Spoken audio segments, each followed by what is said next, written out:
All right, here we are. Welcome back to WDL Radio number 37.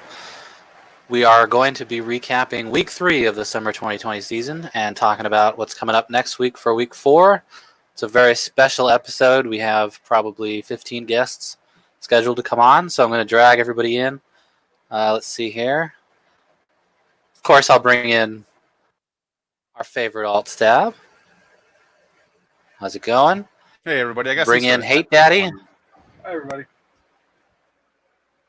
Hey, Daddy's been campaigning for this episode for about a week and a half now. Fuck yeah, dude. Glad to have him here. And last but not least, almost last, not least, our very own Zanero. How you doing? Doing a great job running the WDL streams this season. Stab Thank you. said goodbye for a moment. I'm sure he'll be back, but here we are. Summer 2020 week 3. Let's see. So we played a pretty interesting map this week. We played Mephitic Waste, which, we talked about a little bit last week on how there were a lot of teams that were probably going to take advantage of the rocket jumping aspect of it. And, I think we saw a lot of that in the game. I think we saw a lot of really quick scores and people doing some interesting rocket jumps. So why don't we talk about the map before we jump into a game? Because I just think it's a really interesting map to have smack dab in the middle of the season. Anybody want to take it off first? Sure. Go ahead. Yeah. I was just gonna say it's probably different from the prior two maps that were.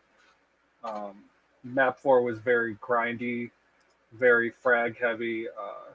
Gargantuan is not as grindy, but it's still very slow paced and methodical in attempting to control the sphere. So offenses tend to be a bit more slower paced, despite lots of flag touches. This map, on the other hand, which I actually like the map a lot. It's the first time I've ever played it competitively. But this map, on the other hand, was a lot different in that it felt chaotic at times, but it was like a controlled chaos, if that makes sense, right? So I think all in all, it's a fraggy map to be sure, but it was like combining map 4 with map 8, if you can kind of see how a Frankenstein project like that would look. That's probably how it would be with the combination of Chaos Core texturing and Blue Armor. So, What we saw with the games we broadcasted on Mephitic Waste was a lot of teams relatively ignored the armor, despite it being a good utility for a lot of runners, considering how close quarters the whole base can be. You have to shoot your way through 3 spawns plus anything that happens outside with a team posted up. For that part, I mean, the power up was not taken really that often in whole games. A lot of teams opted to ignore it because it fell outside of putting pressure on the enemy team and getting touches, making them fall back, controlling the flow of it, which I thought was interesting in and of itself, considering, you have to weigh, am I delaying my run a bit to get that 2/3 damage reduction, or am I going to continue to apply that pressure? Yeah, you had to Infer, I think, was doing something like a little sneaky with that, where he would get it, and then I don't know if he was mid or runner, but then he would drop back to his own base, pick up the rocket launcher, go up his own lift, and then try to jump over, and then just drop an enemy base, rocket jump out, make the jump across. And that's the one that if you can hit them with that, they have, there's almost nothing they can do. But it takes so much time to go, with the armor and go all the way around and do that. Is that viable? I don't know. His team lost, so. But yeah. I mean, it was could be viable, but yeah. I think we saw a lot of viable strats that maybe we hadn't seen before. One that I want to point out is the interesting rocket jump that Rosking had. I know it's his map and all, but so he was running up into the up the steps to grab the flag, and he'd just kind of really quickly shoot the wall next to him, and it would just bounce him up. And that was like the quickest rocket jump I think I ever saw. And so, even though the map's been around for a couple years, it's really interesting to see the new strategies that come out of. Yeah, nobody was doing time that we're in now. Nobody was Yeah. doing that last season. Just last season. And nobody was really doing the thing that E.F.O was doing. So some innovation in the past 2 years, I guess it's not that surprising. It's been a while, We but it's good to see too. we practice against Ross King's team a lot. Our schedules tend to line up, so we tend to practice with each other quite a bit. So I felt like, man, going into our match, I was like, I don't know if you guys had anybody who could rocket jump or not, but by God, we're going to be prepared for it because we played against Ross King every damn night. We were saying the same thing. Like, we're like, I don't know, Dranzer, maybe E.F.O. We're like, old man hate daddy's not going to be flying around. We don't think, It's I could do it. I could do it, but it's not for me. Not on that team. Yeah, we were doing the same thing. Yeah, we were so like, I think should we be had- prepared. Yeah. Go ahead. No.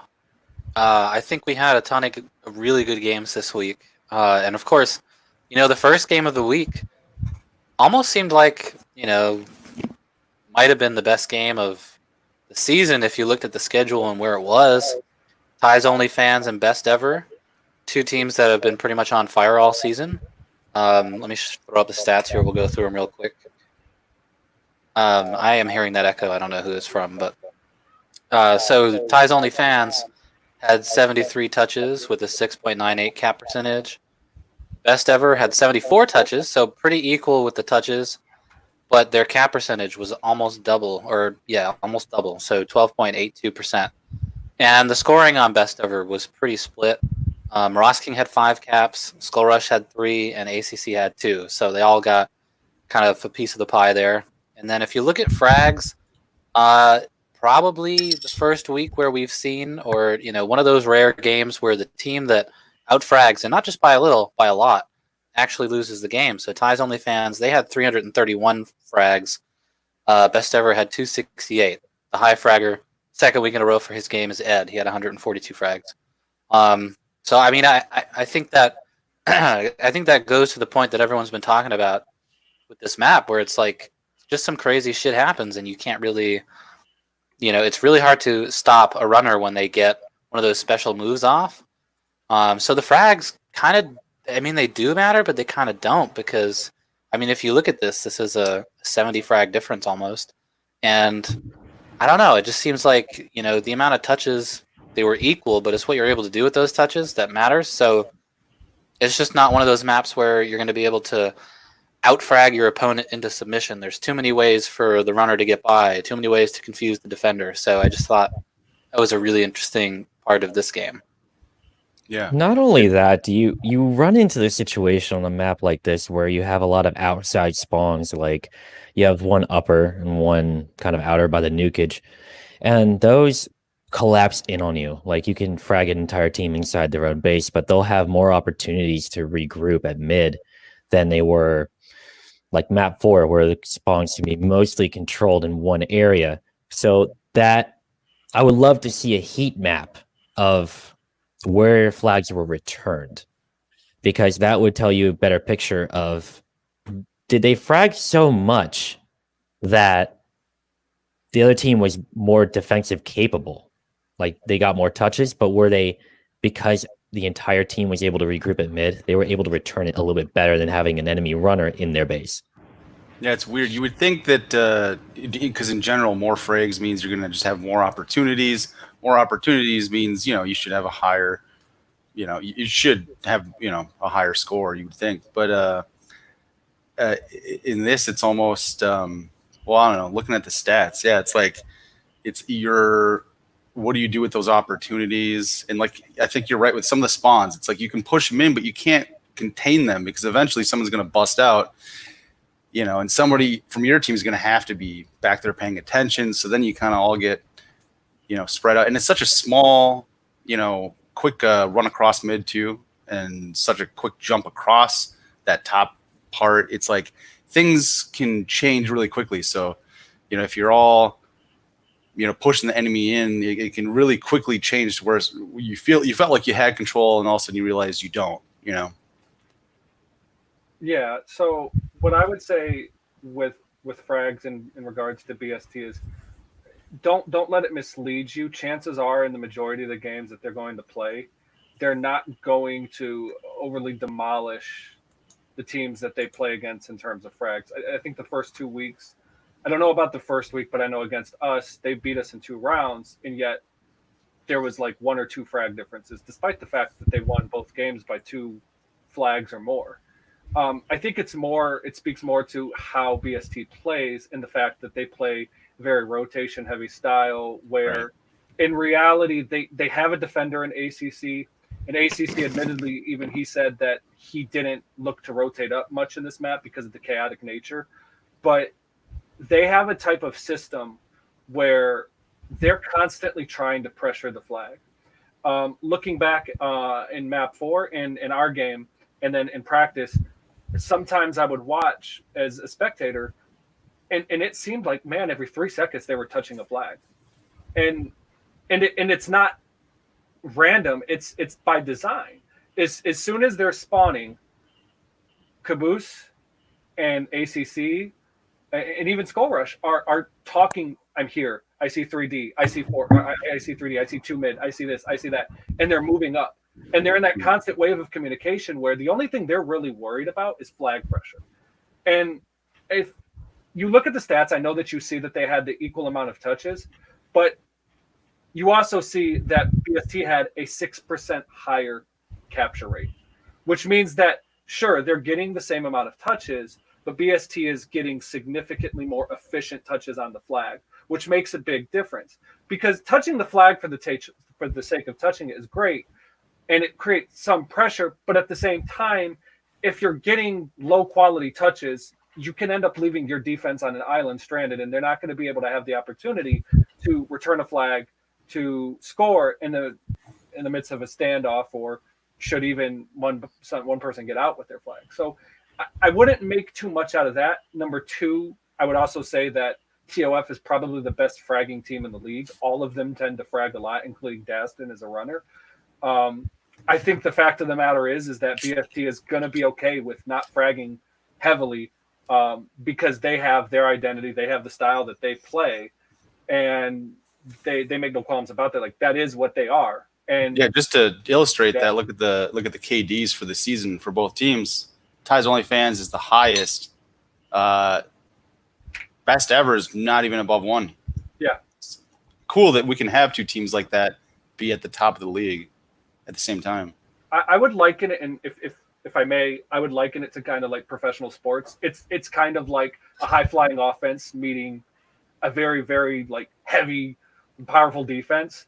And the game was a lot closer than the score indicated. I mean, you just kind of had the Caboose effect or the Ross King effect in that map where you blinked an eye and he scored, and you're like, wait, what? So, yeah, his timing, is what his team is built around, and so he has really good timing. In Doom, mm-hmm. He kind of missed the radio, but that's okay. Your words. Yeah. Well, I mean, and then if you talk about Ties Only Fans too, I mean, it's not like they don't have elite runners. I mean, Daston, especially on a map like this, you'd think that map fits Daston perfectly, and he did some really cool stuff there too. And then I think it also speaks to BST's ability to defend. Like, I don't know. I think in your mind, when if you want to like simplify it, you think a high fragging team. Well, then obviously they're going to be really, really efficient at defending. But then you look at the frag discrepancy, and you're like, well, I mean, BST won. BST got more flags, so it's just interesting how well BST was able to stop a runner like Daston while also going up against such a fragging power like Ties Only Fans. Yeah. Well, that's their motto, right? Their defense is their offense. If their offense is moving, their defense is too. And the unique thing about their team is that they're okay with being in flag standoffs when typically most teams avoid that. They don't want that chaotic, crazy randomness. They are totally okay with that. So again, I would say look, man, it's a really unique system. Ralph does a lot of that kind of thing too. Ralph kind of had like a really big pressure kind of system back in the IDL. I haven't played against him too much, but I'm sure he's probably running something similar now. I think, and no disrespect to Ralph when I say this, I think Cab has taken that up exponentially higher, and I think that starts with their communication. Yeah, it's definitely a unique strategy that I don't think, like if I tried it, it would just fall flat on its face. Like only certain people can do it. He does a really good job. Yes, and I would love to hear his commentary on the game, but I think we're gonna push forward till he joins us, and then we'll just go backwards. Interesting. I mean, you're really just talking about teamwork earlier, where two teams had a radically different approach to it. It'll work depending on the map, depending on who you're facing. Your runner will need support on this map, no matter what. Yeah, which is neat, and like kind of unique to Doom. Yeah. Well, not necessarily unique, but that you can have a team that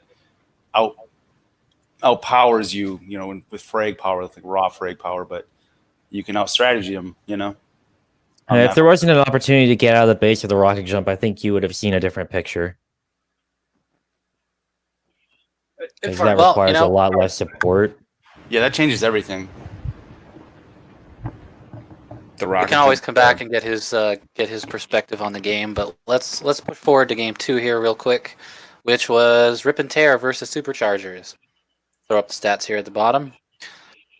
So I think this is even more. There's going to be even more discrepancy with the flag touches. So Rip had 40, but their cap percentage was 21.74. So every 5 times they're touching the flag, they're scoring. Pretty insane. Superchargers 44 touches, slightly more, but only a 5.66% cap percentage. And it was kind of the Chain Shane game. Shane had 5 flags, Shane had 4, and Sal still 1. So there was a lot of teamwork going on there, a lot of sharing the buck. And then here's another one with, what is that? I can do math. 65 frag discrepancy. Rip had 248. Suck had 183. High fragger was Stal with 101. So right off the bat, Rip was able to, for lack of a better term, rip open the defense of the Superchargers and score quite a few flags at a pretty impressive rate. And watching that game, it just seemed like Suck. They had their moments. I know Ralph wasn't playing on his own computer, which may have affected him a little bit at the beginning. But by the time the game got into the groove, I felt like he was playing pretty well. It just seems like they weren't really nearly as coordinated as Rip was. I mean, Rip practiced all week, and they had a really good strategy. I think Chain, having practiced against them, Chain and Shane were doing a lot of really good runs. Like I noticed Chain would immediately go to the lift every time he spawned. He'd lower your lift down, and so you'd be kind of having to deal with Chain, and then all of a sudden Shane would come out through the back way, and it was like you're kind of trying to deal with a 2-headed monster, and if you're pushing up too much, then as a defender you're getting sandwiched, and it's not fun. So I thought they had a really good strategy there, and then of course when you have somebody like Stal on defense, you can afford to have your players do that because he's just a turret. So I think this was the perfect game for Rip to finally get on the leaderboard. They played really well, and Suck, like I said, I thought that they had moments where they played okay. They're just going to have to kind of up their game moving forward. But Ralph's captain team, I'm not worried about that. I practiced against the Suck like pincer attack that you were talking about, and I played a lot of D this week, and yeah, I thought that was really effective. And they were really smart about it too. It sucked, didn't it? It sucked. It did suck. It did suck. It really ripped me apart, those guys. Hello. And they were smart about it, and they were in constant communication, doing a thing where like one would come in the back door, and I would like notice him out of the corner of my eye, so I'd like move over to frag him, but then he would like stay away, and then a dude would be coming in from the top. Or like they would try to drop the lift at mid a lot, go up top, and then like time it so that, I was distracted and one or the other would come in. That was really annoying and made it so much harder to like ever push up because I always had to think about like those two spots and like, are they fucking with me? So yeah, they were really good at that and the communication. And like on the suck side, like this almost felt like our game, Nick, like in week 2, like it just sort of felt like they just weren't really in it, That everything fell apart. Everyone gave up, and there was an F5 tornado that came through our base and took all of our flags in about 2 seconds. All right. I don't think anybody gave up. I wouldn't say that. No, it looked to me like they felt that hopelessness at some point, early on, and it's kind of lopsided, which you really don't see a lot in any suck game. I think that's pretty like unfair to say, considering Ralph is now 0 for 2 at games he's played at France. 0 for 2. You want to against Ralph? Come go to France. Well, that's what I was gonna get to. Is like he was playing on a crappy laptop or something in Philly, like a coffee table or God knows what. I don't know, fucking know. But Yeah. So what I would say about that game is I do think 2 things. I think Ralph not being on his computer in his comfort zone probably made a big difference. I certainly expected this game to be a lot closer than it was, though I had Rip and Tear winning. I think we finally saw what we kind of were all expecting out of Rip and Tear. If I had to, at the preseason, name a team that I'm like them, it was between them and BST. I think ABC's a phenomenal player. But where's the love, man? Hey, listen, I gotta have love for Style, man. So, but the thing is I'm not sure why ABC wasn't working out for them. I don't think that, for whatever reason, sometimes players just don't gel together. And I'm not in a jail cell; I'm in my basement. Yeah, is that a bunker? Holy crap! Oh shit! It's a 110-year-old basement. So, yeah. But enough about my basement, which can be taken completely out of context. So let's not do that. I don't want to get deleted from YouTube. Yes, please. I think this is the right lineup for them, with Shane on O and Shane kind of playing support and Style's always going to be D. This was the right lineup for them. They looked more organized. I kind of thought this was the offense that we were going to see from them. If you've ever played with Shane, dude, it's all for him. It's all about quality touches. He's talking about, nick a guy before he comes into your base, but don't frag him. Let your defender take him out so that you can leave the base with the flag. If you watch him, you can see that 100%. I've been noticing that. That's definitely his style. So I think, and Style's going to play around anything. Style can play literally any style. It doesn't matter. And I think Shane could play any style. So I think you're kind of seeing them gel together now. I would look out going forward for them. I think anybody who has to play them now, good luck. It's going to be frightening to play them. And I think if you were to say who can be the team that challenges BST, I would look in their direction once they kind of get it together. But yeah, I think that this was kind of their coming out party. I'm with you, Bones. This is them getting on the leaderboard. This is them saying, hey, we're here. And sometimes it just takes a few games to work these things out, right? Like, these are players who've never played with each other before. So despite the fact that they've been around for, relatively the same amount of time. What? Style Players who've never played with. Well, on a team. You talking about the same players? They've never played with each other, I think he's really saying. With each other on the same team, right? Like, you look at ACC and Cav, they've been on the same team. You look at Dragon and Bones, they've been on the same team before. You look at Blair and Ralph, they have a lot of innate chemistry with each other. Whereas, despite the fact that Shane Dude and Style have been parts of the IDL and the history of Doom forever, as well as Shane, they've never been on a team together, is my point. So it's a lot different. Shane less so, yeah, but I mean, Style and Shane have been. I mean, they've been on the same clan since time began. Oh, so. Well, they're not in the same mean, clan. Styles Oh, are chained with yes. DX. They were, yeah. Styles was like in DX for like a Star day. was in. They played together.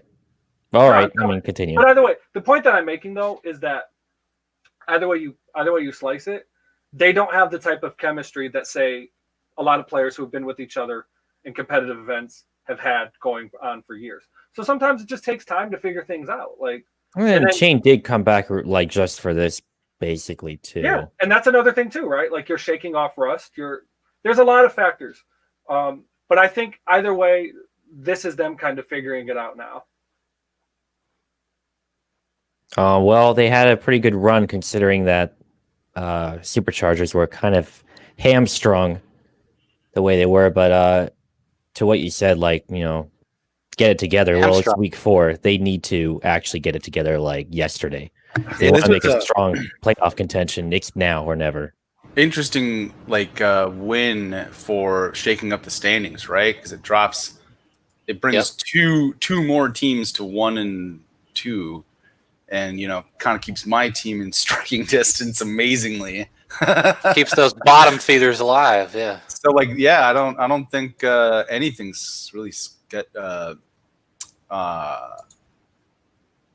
at this point. I'm just looking at pulling the standings up. I here. can't We got comment too one- much on the actual games because I wasn't home to cast them for that one. We And I got also five don't give up on five Ross teams yet at either. 5 teams at 1 and 2 right now, and 1 at 0 and 3. That's insane. Sorry. Well, no, you're No, right. I mean, we knew You're it was right. going to be close. Yeah. Well, it's like we were talking about earlier too, Bones, where it was like, when you looked at all of these teams when they were all constructed, you can't help but say to yourself, like, my God, 2 of these teams won't make the playoffs. Like, that's insane. You know what I mean? Like, 2 of these teams will actually not be in the playoffs. And any one of these teams can in my mind, one series, that's all it takes. So anyone. I agree. I thought 10 teams. We've never done 10 teams. I thought we'll end up with some real shit teams, but no, not at all. I don't know. That surprised me. I don't know what you guys as far as expectations of what was going to happen with this. I think it further validates the reasoning why we decided to do 8 teams in the playoffs for all the dissenters out there. I think it's perfect because, realistically, you have 5 weeks, okay? You can still lose or you can perform badly for 3, 4, however many weeks it is. And, you still have a chance, right? But also, this is not those old 8 to 10 week seasons where it's like, okay, I'll just mess around for 8 weeks and then I'll play 1 game and we get in. I don't know. I think it means more. So it means more. We still have a bunch of people playing in 2020. You gotta let 8 teams into the playoffs. It just makes it more interesting. That might have been off topic, but hey. No, absolutely. No, I mean, our current situation is now super interesting. There's 5 teams that are all going to be battling out for the final 2 spots. That's cool. It's really cool. It's a good clip from Alpha showing the 200 IQ flag run from Shane. That's Can we play this on? Oh yeah. Was that the one where he? Okay. Okay, I'll let the video. Do we have the power? You know what? Next week, everyone give me their videos before Wednesday, and I'll upload them. You want me to play something? I'll play them on here. Right now, it'll probably crash my computer. Okay, don't do that. Good God Almighty. I'm sorry. All right. Moving on. All right. 3rd game, the Boomstick Warriors versus the Sexual Panthers. I can talk about this game. Let me throw up the stats. You got some. So the Boomstick Warriors. I do. The Boomstick Warriors had 89 touches, basically an 11% cap percentage. SXP had 83 touches, slightly lower, 8.6 cap percentage. The player of the game, J Warrior, 10 captures with a 14.29% cap percentage. And the frags, here's another game discrepancy, big discrepancy in frags where it doesn't matter. The Boomstick Warriors had 397, and the Sexual Panthers had 463. High fraggers dragging with 218. So, I'll tell you what I did before the game, which I never do this. I really never do this, but I played most of the week with one lineup, which is the lineup that started myself, Dragon, and Toby. And I tried to work Shadowstalker in whenever he was around, whenever our schedules could line up. And so we changed our strategies. Obviously, there's no Toby, so it's not going to be rocket jumping, any of that kind of stuff. So I started running. We were doing just as well, I thought, in a couple of the practices. And, Shadowstalker's never played in the WDL. The guy went for $1. I mean, the fact that I picked him up, he performed really well in preseason. So you know what? I said, no matter what happens in round 2, I'm going to play him. And there were a couple of different reasons why. I felt like, okay, if we win round 1, someone like Dev and Jay were, they're going to adjust to what we're doing pretty quickly. Like, they're smart guys. And so, maybe we can kind of take them off a little bit, like, with switching up our lineups, and then that we kind of catch him by surprise. And then, I just felt like it was time to give Stalker some playing time in the WDL. I think he earned it. So, I think that was. I still think it was a good decision. However, what happened was, so we win round 1, round 2 comes around, and I thought we got a lot of flags over into the base, but we couldn't quite make the connection. Like, I would die before the flag stand, couldn't quite pick it up and score.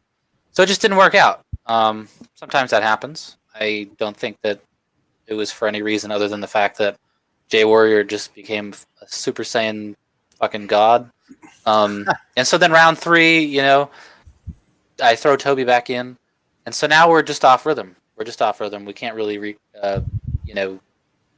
recreate the round 1 thing. And I mean, we just ended up losing. And I think there are 2 stories there. I think DBW did a really good job of reacting to how we were playing, and especially, like I said, J Warrior just coming out and kicking some serious ass with those rocket jumps. And the combo. I mean, how are you supposed to defend against Dev and J Warrior? Like, I just, somebody tell me and give me a time machine. So I thought it was a really good performance from them, and I learned, I think, don't change things if they're not broken. I mean, who's to say that it wouldn't have happened in round 2 where we would have lost anyway? But I think you just got to go with your gut a little bit and not just make blanket statements at the beginning of a game. But hey, you know what? We got a point. Boomstick Warriors played a good game. I thought it was fun. Definitely a learning point. So Now, did you guys practice your round 2 setup at all? Yep, we did. Stalker was defending and I was running. Now, of course, I can't rocket jump, but I seem to get a lot of those top spawns, or I learned from Chain Dude, where I would try and lower the lift and go up into the base that way. So I was really trying to make an effort to drop down on the flag and actually jump over the flag so that I could get a little bit of momentum behind me so I could just run. So, I did all right. I got some flags over, but we just couldn't. When I died, there was no coordination to pick them up. Well, it's so strange to me, and it was strange when we went into round 2, and me and Blair were like, "Well, they won 5-2, and not only are they starting round 2 with Shadowstalker, they're like, the substitution rarely happens unless a player's having some sort of connection difficulty or, they lost. And not only did you change that, but you also changed your positions as well, and that was blew my mind. And then you couldn't get back to rhythm in round 3. You didn't play the same positions you played in round 3 either, so kind of self-defeating it looked like.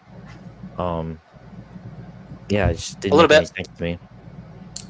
I think it was like a pro captain move. I thought it was awesome. What? They won the first round. Hey, I'm confused. If it worked out, you'd all be bound down in front of right here, man. You'd be giving me everything, but it didn't work out. Oh, he's giving Toby so much. Not gonna sit here and listen to this shit. No. If you go back and listen to that broadcast, I was like, Toby's. This isn't about Toby. Toby was making it happen. Yeah, he was, and Bones knew that, but it was a big nuts big time captain move to get a guy in that he, might need to rely on later. Who knows? Like a guy that he was practicing with and was working with, and he wanted to get him some game action. Like I understand that in a game that you feel like you're controlling and that you could maybe take the risk. Plus, you guys have a good standing in the standings. It made sense. I mean, I knew immediately what you were doing when you did it, and I was, I didn't really think anything of it. And that round 3 was what it was. It started out kind of not in your favor, and maybe that did have something to do with the change for sure. But I mean, momentum loss. At the end of yeah, I just think it was a ballsy move to kind of stick with what you wanted to do for multiple reasons that didn't all involve necessarily winning the game. So By the way, I'm gonna introduce Ross King. Yep. Hello. Hi, Ross. Hello. Yo, Hi guys, what's going on? You made it. I know. I'm sorry that I'm late. We didn't end. Long story short, we ended up closing later than I expected, or getting out later than I expected. Sorry. You're here. That's all that post matters. Corona life. So I want to say this because I think we can go back and forth over whether the decision by Bones was right or wrong. I mean, I think objectively it was a mistake if you're just looking at it from the standpoint of win or lose, right? Like I'd agree with you that. had the momentum. Don't fix what ain't broken. You had the pressure, but you don't know. You know what I mean? You don't know what would have happened in game 2. Even for all we know, maybe Bones is right. Maybe they flip them and they still beat them. And the fact of the matter is none of this matters because they still had a game 3 with that lineup again, and they still had an opportunity to win. And I will acknowledge till I die that momentum plays a serious role in any sort of competition. It doesn't change the fact that you still had that opportunity to win game 3. Yeah, it shows confidence in your team, Yeah. and it's putting your team in a spot that is going to give them more experience in a high pressure situation. And that's the thing, because look at the situations where Ralph and I were in this week. If you ever want to look at the value of having a good, stable fourth with some game experience, that was the situation because you had me playing on an old computer that completely threw me off of my game, and then you had Ralph playing, some 1,000 miles up north at Fran's house, and Fran's house alone is distracting enough because Fran's there. But the second thing is you never know what could happen. You could have somebody in the middle of a game for whatever reason their computer explodes. I think Ross had told me, we were talking during the week, he was playing during a game and his motherboard died in the middle of a game. Like these things can happen. So you never know. I'm going to interrupt you on that because that's an uncontrollable factor. You can't control that at all. But You're right. so why would you? Yeah, I fundamentally disagree with you're sacrificing momentum. No. It's a competitive league. In week 3, we're halfway through this. I wouldn't have done it either, but I'm seeing at least. Let's look at the value in. You got your fourth player some game experience that he otherwise probably wouldn't have had.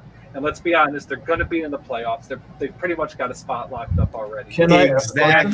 Exactly. So I wouldn't have done it. I think objectively it was the wrong move. Okay, I'm with you. But what I am saying is that, okay, well, let's look at it now. It happened. You can't change it. And like I said, the second thing was they still had an opportunity to win. But I'm with you.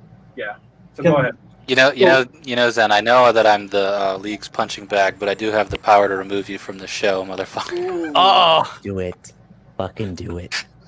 So why did Bones end up putting Shadow Soccer in second round? oh my God, bro! To get him Get game him time. There you Get go. him time, bro. Am I behind? Yeah. Basically, I just wanted to get him some playing time, and we Fair practiced. enough. No, I that's thought it would all I work. wanted to hear. That's all I wanted to hear. I'm just kidding. I'm sorry. I'm just breaking your balls. But yeah, basically, he Again, just I did a just joined. big nuts captain move and wanted to get a dude in that he thought Well, fair deserved some enough. time. Like, They had practiced that lineup as well and had success with it. So no, that's completely fair at that point, and I understand. that's what I'm saying. Especially given their placing in the standings and like probable finish as a playoff team. I get it. They got an opportunity to Took the redeem risk. themselves and win, so it doesn't matter. Yeah. Hopefully, you'll be All right. fine in the playoff picture. Ooh. I love the passive aggressive. Hey, you too. So before we move on to the next game, since you're here, why don't you tell us about Best Ever and how you guys prepared for this map, seeing as it's your map. Oh, I mentioned that you had a really cool rocket jump that I had never seen before that I started seeing in practice and in the game. So it wasn't the new rocket jump that we came up with, but the rocket jumps that I've been using, I think it's been what I've been using for a while now. I think honestly, like when I remember that game, is that like I think that I don't know if I was playing too passive or too aggressive. Like I can't like really pinpoint what the issue was. All I know is that I just tried to make proper adjustments as we went along, and I can't even believe that we managed to win the first game because we were down. And then obviously the second game we already started up because of a bullshit that happened on their end, but it was only one flag. We still managed to keep our lead, and then at that point also make a breakaway. So I think that meanwhile, like while you can say that they were already down, and that's huge momentum in our favor, which is punishing. I think that they had the opportunity to rebuttal and bring it back, but I think that all in all, like they just weren't able to do it as a team because they lack specific synergy that we have. And to that point, I think it's always impressive to see as we get into each new season as players who even stick around for 20 years, they invent new things. They refine techniques, and we see that skill ceiling will always go higher. And it's kind of phenomenal that even still we're talking, oh, look at this new trick that we're doing. Pretty cool. I think it my is. focus on rocket jumping now has been to aim at a lower part of the wall rather than at the floor, because if you aim at the lower part of the wall, you can create more separation and be able to get a rocket jump that takes less health, but be able to propel yourself further away depending on the height of the floor. But it actually works very well. And you can take significantly less damage doing this technique, and that's why I don't shoot it at the floor like everybody else. Some people set themselves up to shoot at the floor below them, so that way, but it takes an extra step to set up. And at that point, whereas mine is just fluently, you just, it's all in one motion. Yeah, and I think people are expecting a runner to take that extra step and be like, okay, wait, and now they rocket jump. Whereas you're just grab the flag and you do it at the same time, and it's you have no time so I can grab the flag and do it. But sometimes I do fuck it up and I actually miss the flag, so there's that. Yeah, it's kind of a risk-reward type thing, but how you describe the technique, I mean, God, how many runners were doing that even a year or two ago? I mean, something that we don't see very often. When he misses a jump as a defender, it's critical that you talk shit in chat, too. You must shame that. Yeah. He knows what I'm talking about. He had one play in practice where he completely jumped over the flag. He jumped out of the base, and I was just see ya. Bye, bitch. Yeah. So that's what you have to do. You have to break their will. It's definitely a mental game. Yeah. And players speaking get of a so mental much better. game, Yeah. Go ahead. No, I mean, as players get better, eventually everyone's going to be at the same level with aim. It'll be a lot more like a mental chess, positional layout type deal. Strategy will matter a lot more than just locking down half the map. Yeah. Good point. Next game, we got the Steel Ball Runners versus Obelisk Blom. It's the only time I'm going to say that. Steel Ball Runners had 40 touches, whopping 19.61% cap percentage. BQB had 49 touches, but they only managed a 3.57% cap percentage. And another one of those games where a team kind of splits the scoring all around. You had Denzoa. Why didn't I throw the stats up? Denzoa had 5 caps, Caution had 3, and Zakin had 2. And so then when you look at the frags, SBR 271, BQB 243. High Fragger is the new member of SBR, Denzoa, with 101 frags. So already right off the bat, Benzoa comes in. He's the leading scorer and he's the leading fragger.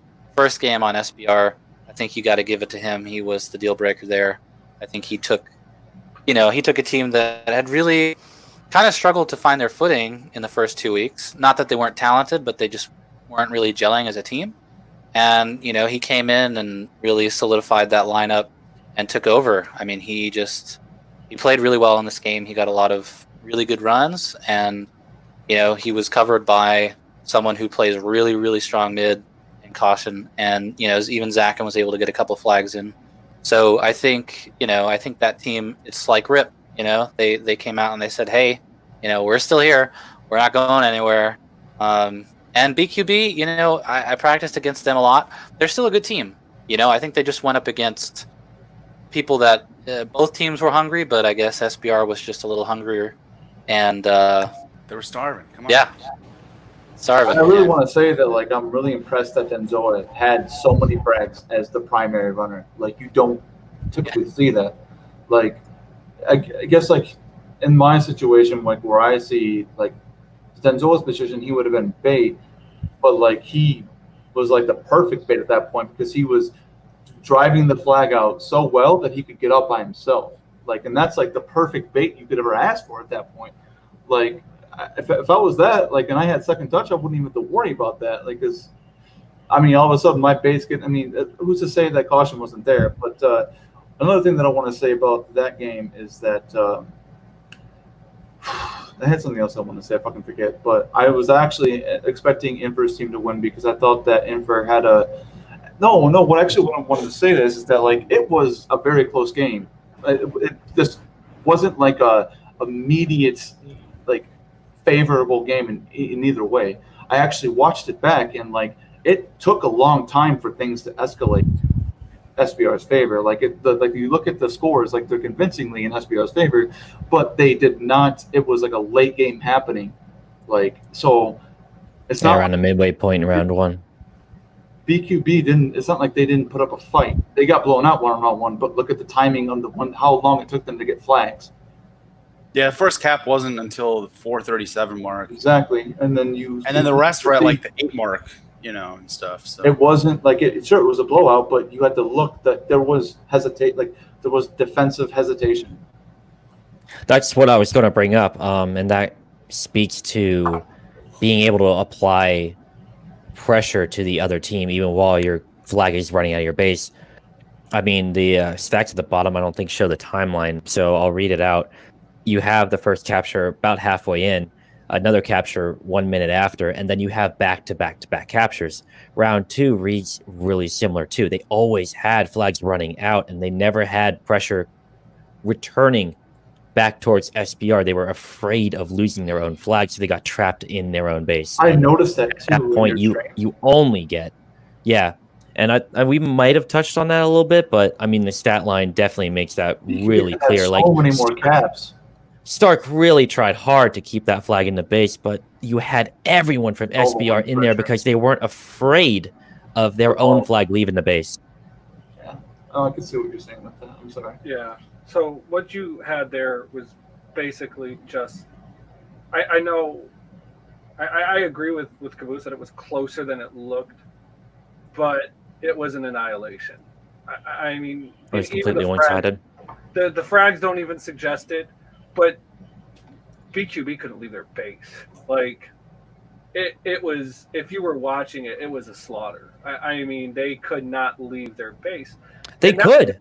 I don't know about that. No, yeah, but they didn't want to. I see what you mean. Whether they didn't want to or not, they didn't. And they had a very, very, very poor cap percentage. They touched the flag almost 10 more times. I was going to say I don't agree with that just because of how many touches they actually. Let's look at how many touches they got. And I remember you could get one guy in to touch a flag, and on that map as a defender, I'm inclined to let them touch the flag if they're showing me they can't rocket jump because I could just hold them in the base all day. Yeah, for sure. That's one less person you have to fight. One-on-one's no problem. Yeah. Right. So when you look at that map, you just look at the fact that their runner, and I'm just going to say Zakin's team. Zakin's team's runner had the most frags.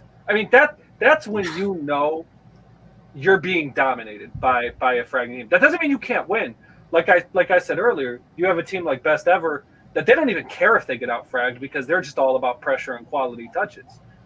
So it's not to say that you can't win that way, but when you looked at that game, Zakin's team had complete control over it. And I think Denzoa got so many frags because there were 3 targets in the base at all times. Yeah, but that's not easy to do still, right? You're still facing 3 guys in a row and you're knocking them all down. That's still incredible. And you might be able to even just chalk this up to, hey, Denso was hot. That's the type of game where he just took over, because in round 2 he wasn't so hot. He's still very good in round 2, but I think this is where you kind of saw a trade work out for a team. And I would say even Legion going to GPS worked out for them. GPS, by all accounts, I know you guys didn't win, but you guys looked better. And yeah, we'll get into that game in a little bit. Yeah. Yeah. Agreed. But it was the rare win-win. Yeah. So for Zen, I know you'll kind of remember this, but do you remember when I got traded to your team on EBL, where you guys were kind of dead in the water? Well, whatever, but you guys were dead in the water, and I was on the team that was dead in the water. And that just injected life into the team. It wasn't just the fact that, you added a very good player, because Denzo is a very good player. But Denzo also, to his credit, there's a lot of reports of him being toxic, and I've never had that interaction with him. Not to say that's not true, but he is a mesh work player. Yeah. I would use the term, because he is able to fit well into the gaps of what they have. And that's just new life in the team. You just saw, looking at them practice, man, last week when you watched them play, they looked like they were done. They looked like they were ready to phone it in. It was bad. They couldn't wait for the season to be over. But then you get a new guy in. I know Denzo and Jake Caution get along very well. So sometimes that's just all it takes. Look, you just interject new blood into this. You just, throw shit at the wall and see if it sticks. And it did. And they were lucky enough to get a very, very good player in Denzo. And now, just like that, we're like, oh man, look at them. Now they're one of the best teams, right? So this is the craziness of a 5-game season too. Every high feels like it's higher, every low feels like it's lower. It's incredible. I mean, it was another one of those big wins that ended up stacking another 2 teams at 1 and 2. Yeah, very interesting. And if it hadn't gone their way, SBR would have been, or what is it? Yeah, SBR. They would have been, in real tough shape, and at that point it would have been 2 wins in a row for Infra's team, so they would have been, feeling great.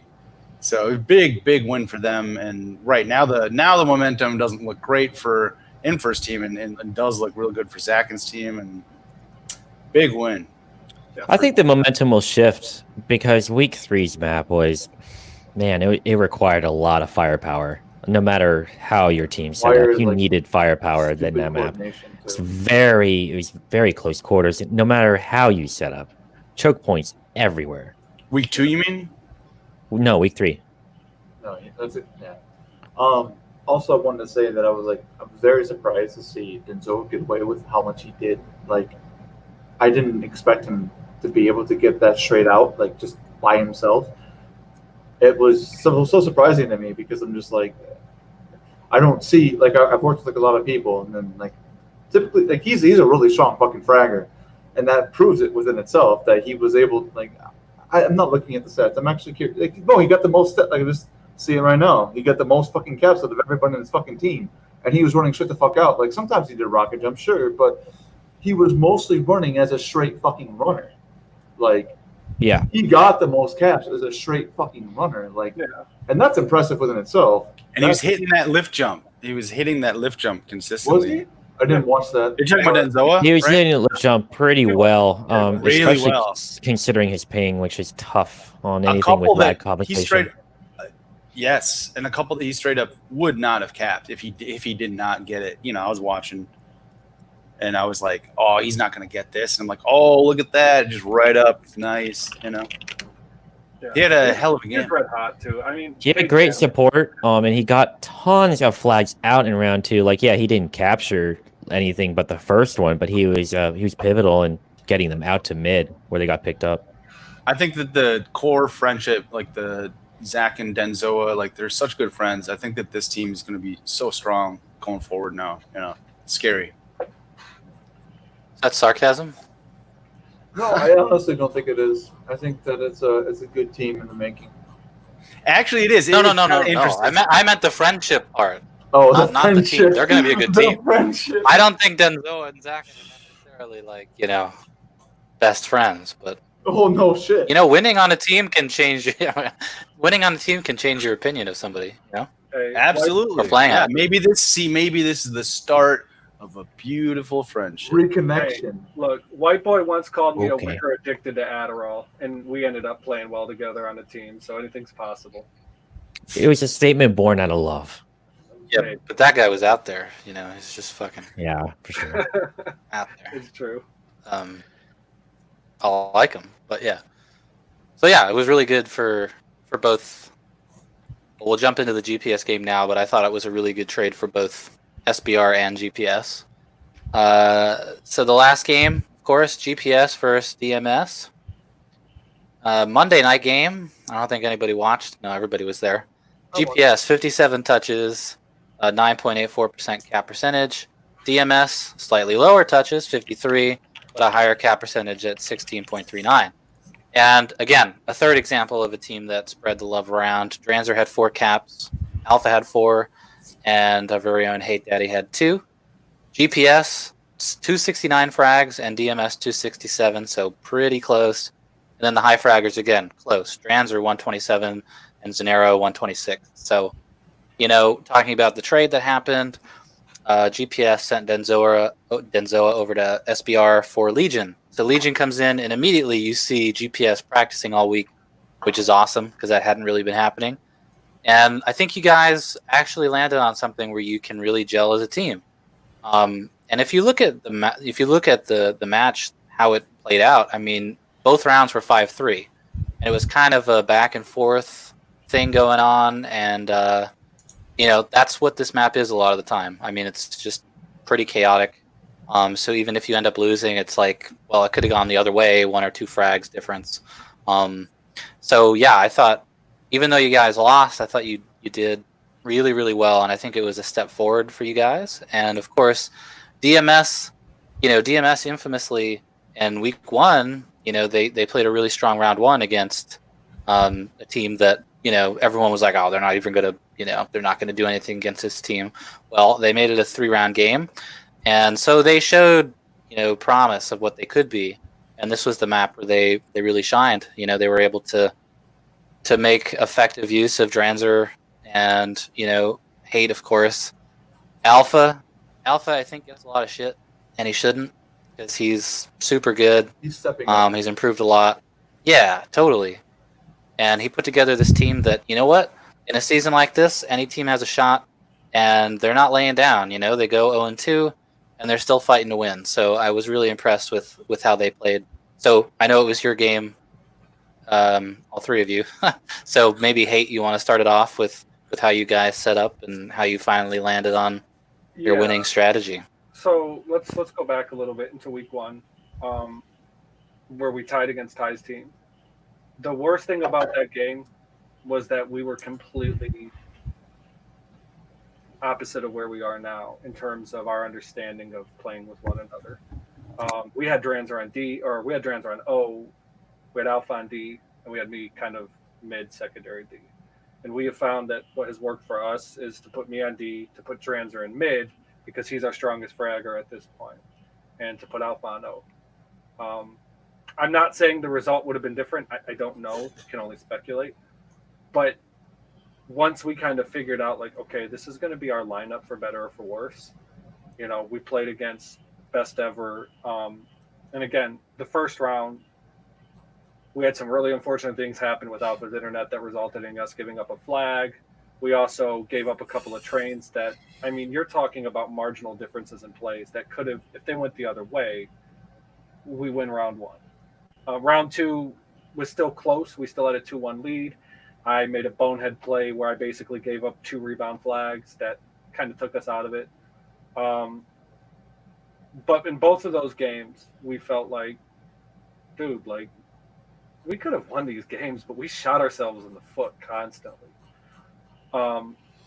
Now, fast forward to this week, and we had the debacle with my CPU fan going out, so I had to play on a computer I wasn't used to playing on, which sucked. But that's game time. It happens. You have to get over that. The legendary words of Romeo: adapt and overcome.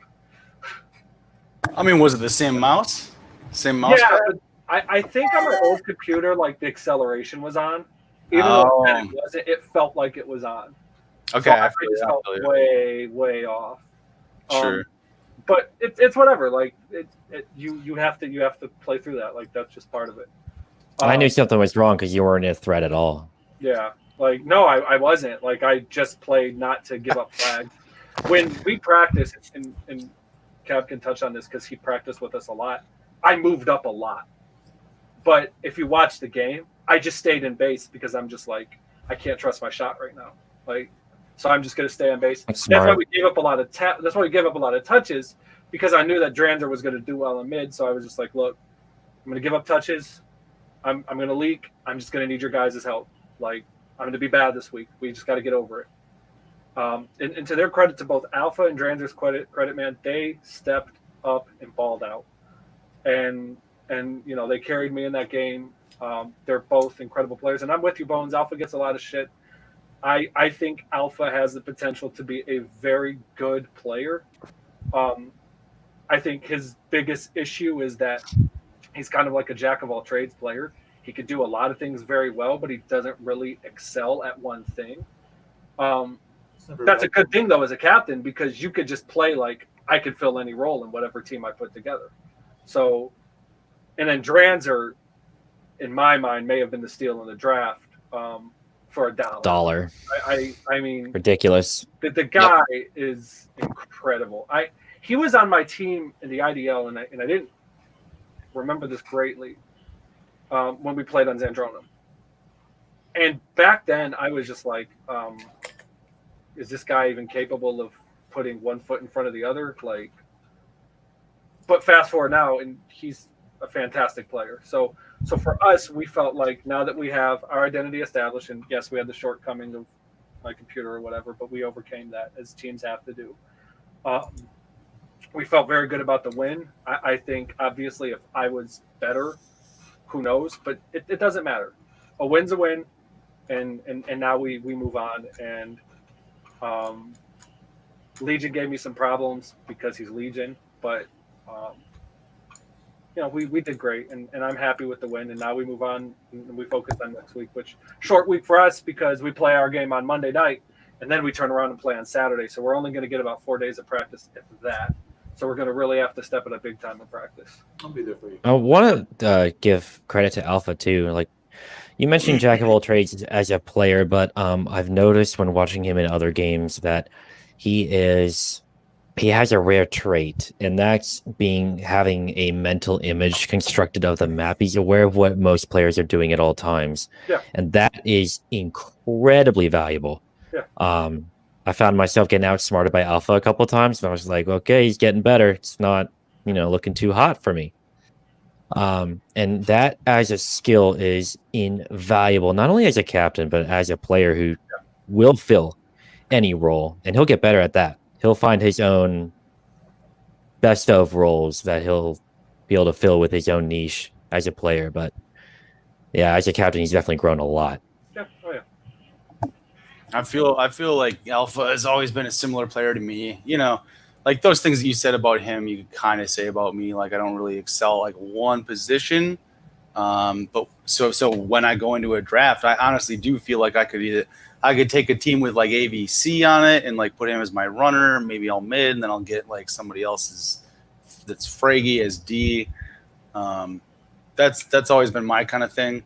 I love seeing. I was a big proponent of Alpha being a captain this season, and just a little bit of behind the scenes stuff. We were trying to stretch ourselves to 10 teams, but there's as a league, there's worry because it's unlike like in a football team or like in basketball and stuff or in baseball.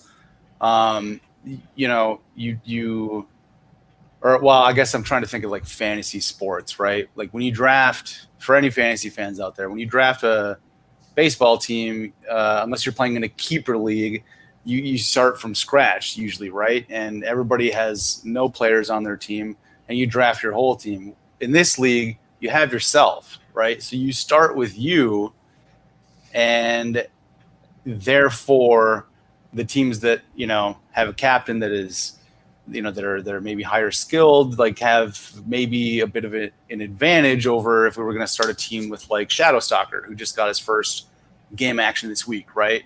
So it's like if Shadow Stalker wanted to captain, for example, he didn't, I'm just making an example up, we would kind of have to consider like, would we want to put him in a position where he might just get, ran over by some of these captains like Stahl and, Rosking and stuff that have been around forever, and they're superstars, like legit superstars, would go for $28 like Hey Daddy did. So, but the thing is, you always get drafts every good drafts every season too. So, what's that?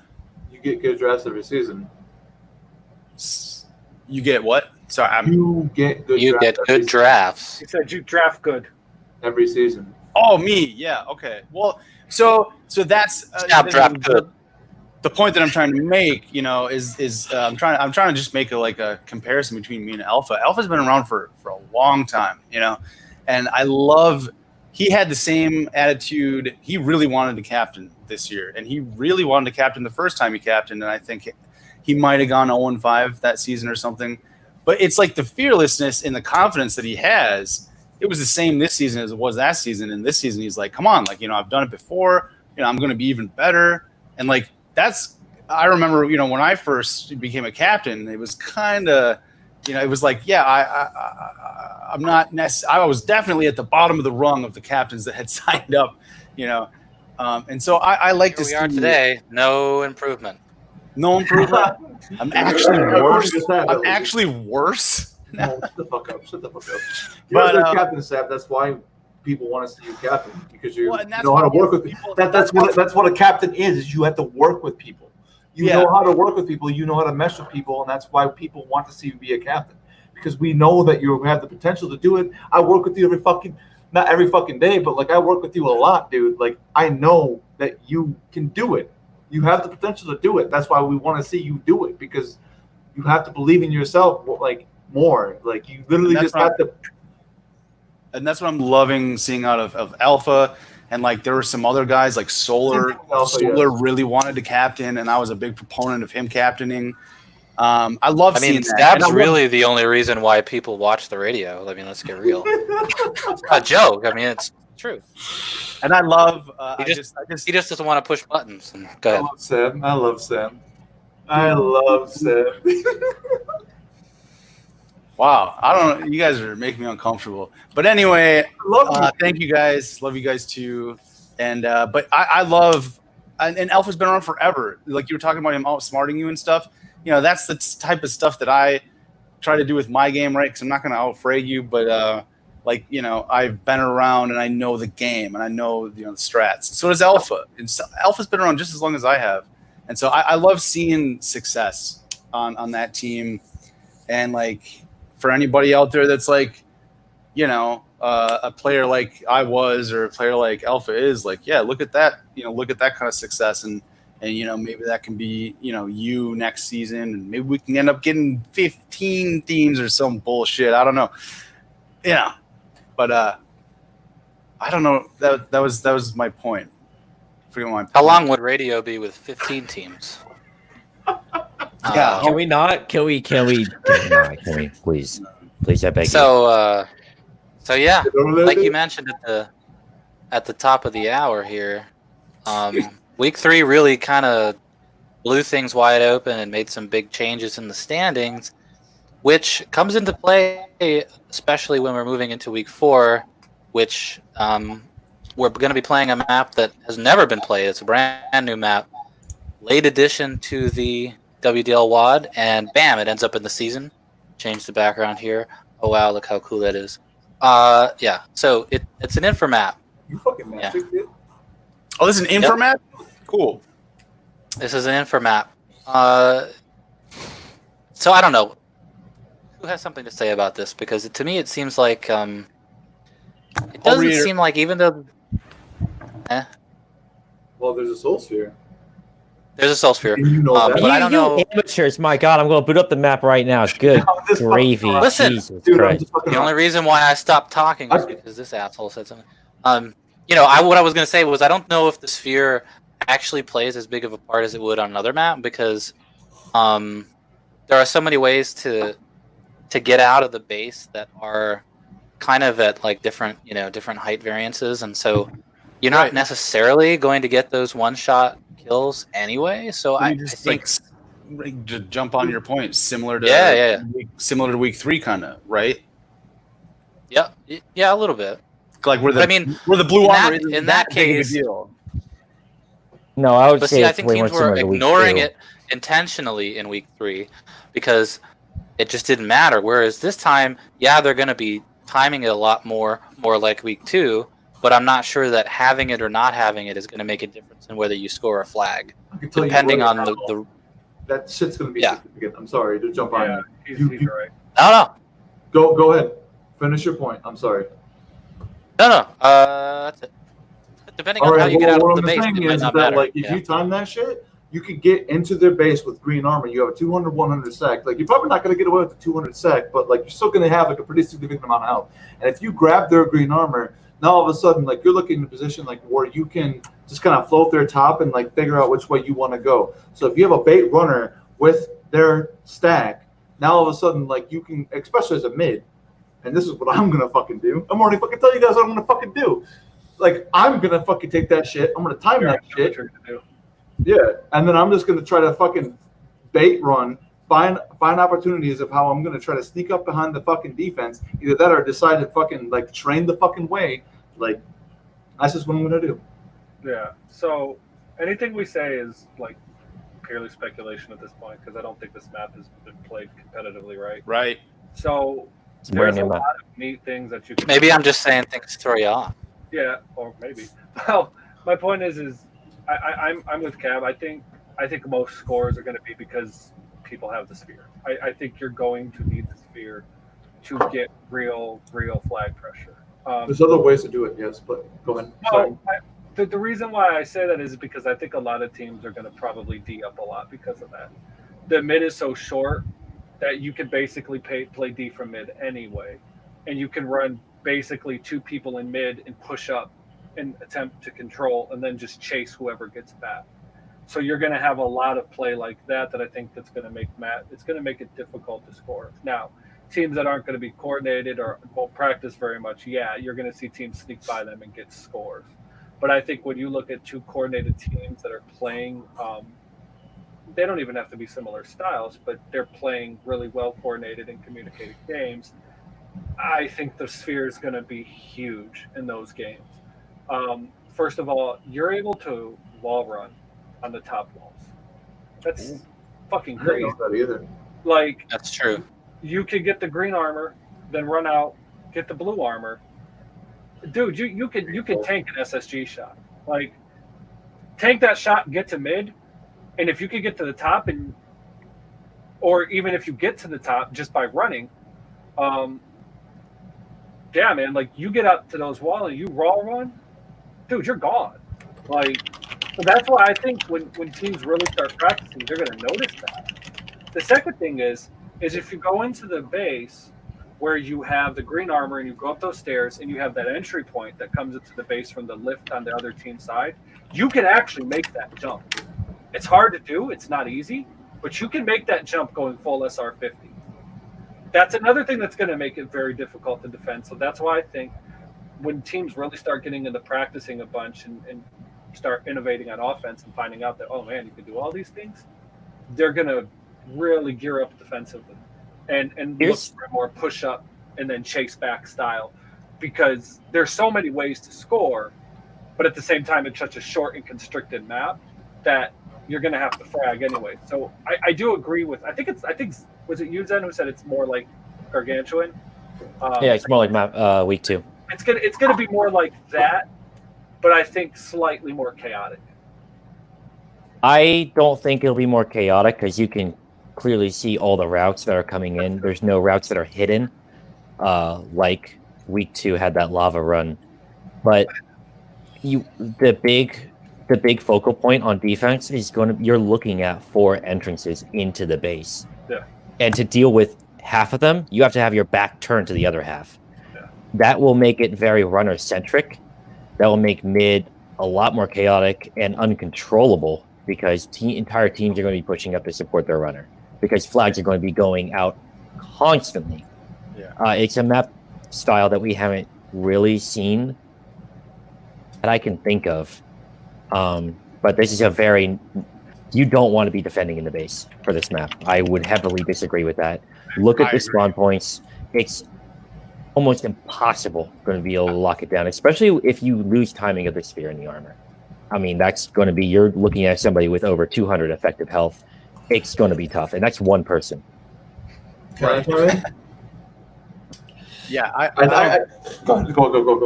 Well, I feel this exact same way, and having played preseason on there as D, I think I played D there like 3 or 4 times. I just was like, the first time I tried to play it, I was just like spinning. I was like Zen was saying, you got to turn your back to one way and then you get attacked from the other way. And, I had to kind of like scratch my head and be like, what the fuck is going on here? Like, why? There's got to be some way to play D. And the only way I figured it out was to play up top, just basically play along mid and then run back in to shoot back down into base and try to, run in like an interception, attack them on the way in, you know what I mean? But you don't want to drop down into base, actually. Once you're there, then you're so screwed because that teleporter, man. The teleporter is evil. Yeah, this is kind of a bullshit defensive map. Not bullshit, but like, if you try to play just it that way, though, with how teams are going to put a focus on mid, kind of like how map 22 was, it's going to be difficult to balance a whole map at once. It's a larger map, and it's going to shape up drastically different than what we're talking about once teams start playing it. I mean, that's how the league works. People are going to start playing it, and these maps are not static. I mean, people are going to come up with all kinds of stuff. It's a simple layout, but there's going to be a lot of complexity to it because there is no direct line of sight to anywhere in this map. You have to. This is a map that, unlike a few others that we played, you will need comms on this map. Yeah. You absolutely will need comms here. Absolutely. Can I chime in? Yeah, go ahead. No! Fine, go ahead. Oh, damn. So what I wanted to say is that this map is definitely going to play a lot like map 22, but there's a lot of open opportunities to be able to exploit your opponents a lot more than map 22 is going to have. With the lift timing, the flags in the cubby hole, such as in map 22, but with the lift timing, and on top of that, you have options. Like you give yourself like the lift timing, but then at the same time you have the teleporter. Like you have a green on the side. Like there's just so much more you could do with the flag than in map 22. Like I understand, like you have like the back route of the tele in map 22, but like that's barely ever fucking used. So yes, there's very, very few choke points comparatively to 22. There's a lot more room for the runner to work with. Exactly, and I agree with you when you said that like there needs to be a lot of coordination between D and mid at this point, because at that point, like you have to identify. D mid here, in my opinion, needs to play like a little bit more passives to be able to identify what's happening to the D. Yeah, I agree. So that way he knows when to step in and make moves. I think that's what it's going to come down to, is that mid has to identify when it's the appropriate time to step in and make moves, but at the same time, like keep pressure. There's gonna be some like calculating that you're gonna have to sit back and like watch. Is that me, dude? Oh, no, Listen, dude. What? Wait, no, Stab. I can't see it. What is this? Say. It's Dastin's comment. I don't have comments on. That's a damn thing of beauty. Said Stab doesn't like maps with flats higher than 32 units. Let me see that right angle again. That is not Shit, 32 can we get units. like bro. a That's like 320 units. maximization? What the fuck? Maximization edition? You said more. I love it. I'm an artist. Oh my Oh goodness. shit! I forgot to turn live comments on. What's up, everybody? But yeah, like I agree. Considering, especially, you'll have to like How long does it take from the podium to mid by the quickest route? What do you mean by the podium? Rocket jumping. Oh, If the you go quickest at route. that bottom mid spot, that's like 4 seconds to the midpoint. Like that's a long time. Is it really? Wow. Yeah, it is. And that's It's a not much bigger intercepted map. or anything like that. That's the quickest route by foot. Yeah. Just straight out of the base on the bottom. Well, I think you're going to see, like I said, I think a lot of teams are going to end up playing defense for mid and chasing back. So you're going to see. That's why I agree with Zen. I don't think the teleporter is going to play as huge a role as people think, because I think a lot of teams are going to say, you know what, we're okay with you touching the flag. We're just going to keep you in base and eventually get you. The teleporter is going to be more of a tell for returning the flag than it is for anything else. They intercept their pathways. I don't think that. Well, the point is I don't think the teleporter is going to dick over the defender that bad, because chances are, the way that you're going to play defense in that map, you're going to let people get some touches. It'll just be about keeping them in the base. And it's not like the teleporter takes you right out front in the base. It still keeps you in the base. Yeah, but if you go long top, like you kind of have you have an advantage there. So that's why the mid and the D need to take specific paths to flush out and make sure you're intercepting at the right points to be able to make sure that you're covering all your bases. Sure. In that circumstance. Yeah. But you're going to see teams kind of take a smart CTF route to mid almost, where they play on the other side of mid. They play on the opposing team's mid, trying to return the flag. Exactly. It's kind of like that whole keep it in front of you approach. Like, yeah, we will let you get up to your flag podium with our flag, but just not quite there. Like, it's going to be like right that. There. Yeah, I think it's going to be like that. So that's what I meant when I said it's going to be more chaotic than 22. That you're going to have more control issues in mid, and as a result, yeah, control wise, mid's going to be impossible to hold down. It's just too big. It's too wide too. Like the two sides that run across. But the flag's in a in a cubby hole. Yeah. Like so as like a T, like you could cover that a lot. Exactly. Like it's nice to have options to be able to separate yourself as a runner and be able to have like that opportunity to have options, because at that point, like if the flag's in a fucking cubby hole, I'm losing all my momentum going forward to be able to make this flag go anywhere. Yeah, you're going to kill the losing defender. your movement options. Like if I was a defender, I would see somebody going. It's like map 4. Like I wait for them to get to the podium, then they get blasted. Like that's why we get behind the flag and just run it out. But the cubby, in my experience on that map, there's enough area on either side of it where somebody can run in and kind of like juke a shot. Like there's a little bit of cover that you can kind of, and it does make it a little tougher than a map like 4. That's just the stand is just wide open on all sides. You know, I mean, I guess you do have that little pillar there, but I know what you mean. But what do you guys think about like a 2D? You know. Just a mistake. You know what? You want to know what like in that too? I would think. Oh, go ahead. I'm sorry. What about 3D? You. I'm sorry. But fucking remember 3D. that old map that we used to play a shitload of in pubs. It had the elevated areas at UAC headquarters. What map number was that? 19. Yes. This map reminds me of that not in layout per se. I mean, you have multiple routes in and out, but in dynamic.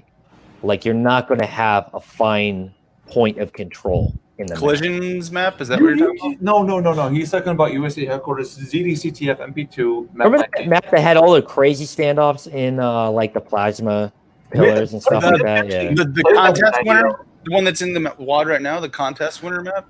No. ZDCTF 19. Yeah, ZDCTF 19. You're talking like 2000. It's an earthquake / somebody else map. Yeah. I think it's an there earthquake was map. one point of contention that like you could take. Like you have to like wait at mid. It's like literally every path. Like there's 2 paths at mid, sure, but like you can follow. Like as long as like you waited at mid and like waited at the stairs, and like you could see like where they're coming from, and at that point, as long as like you're asserting to the other, like if you have a communication, as long as you're asserting to your team as where they're going, you can make the intercept from there on out. But even like in pub, like I could just wait there. I could see where they're coming from, and then at that point decide to, like, so say that like they came from. You look at, God, it's so fucking hard. Never mind, I can't do left and right on that. I get what you're talking about though, because there is that parallel with the Sweets map. People who played that map a lot, I think, might have a little bit of advantage in that mental flow. That's the map I was trying to think of. Yeah. Some dumb Thank you. bastard in the chat keeps saying, talk about the jump. We already talked about the jump. Jump. Well, Jump. I can see what you're saying. It's a shorter map, but it has like it has like a comparison as to like you have like a mid that has a bottom part to it, but then it has like two sides to it. That, like, the paths that go to the different areas. Yeah, but also you have distinct areas on both sides, and there's multiple ways out of the flag room in the same way. It's a lot that I think we'll see a lot of familiarity with that as teams play it. I think that's what makes it a good map, honestly. Yeah. It's a more refined version of UAC headquarters. Let's say I think that. we don't know really if it's a good map yet, to be honest. And nobody knows. I was just gonna say, and I'm kind of skeptical, but that's what happens honestly every time when we put one of these new maps in, and usually it turns out for the better. So I'm kind of excited to see how it turns out. We've had playtests. It feels like a good map, but we will never know until we play competitively. Yeah, a week of practice and stuff. It's going to be kind of interesting. We have a bit of a treat here, and that's the best feedback you can ever get is a full week's worth of practice and people just ramming it into you. What's wrong with this fucking map? That is the best feedback you can ever get as a mapper. Well, not just feedback, but I'm talking like for a competitive team, like it's a treat to be able to take today's players and be like, you have a completely unknown map right here that you could apply parallels all you like, but you'll have to deal with its intricacies in a week's time. For sure. The beauty So of it. I don't think that there's a matchup. I don't think there's a matchup in this week that's any better for that kind of comparison than our first matchup, which is the Demon Slayers versus the Steel Ball Runners. Both teams, as we mentioned, picked up their first wins in week 3. So, how do we see this? As mentioned, that Denzoa is a new addition to the Steel Ball Runners. And of course, the Demon Slayers, as Hate mentioned, they really took a different approach over the course of the season to get to where they are now. So I think this is a really good matchup for a number of reasons. I think both teams kind of excel at this kind of gameplay where it has to do with item control and also just learning like we've been talking about. There's not like a whole lot to this map. Like, okay, you've got one green armor and you've got the sphere, but it's not like overly littered with health packets or anything like that.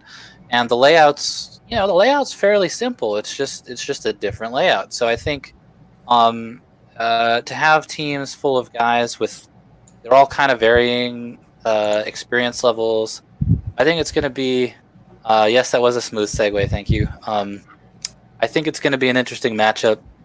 I don't really know how to gauge this map. It's hard, or how to gauge this matchup because I just don't know what teams are going to do here. But I think like I could see a really strong showing from DMS just based on the fact that they've become so versatile, and with Hatred's ability, like he said last week, I'm just going to sit in the base. You can't trust me, but he still sat back there and he still defended.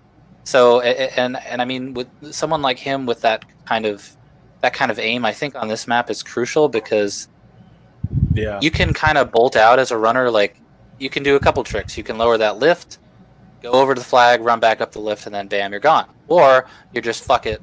I'm gonna run right out the middle. Maybe you'll have, like Zen said, you'll have a bunch of guys on your team pushed up to their entrance, ready to cover you. So I can see this as a good map for DMS based on that.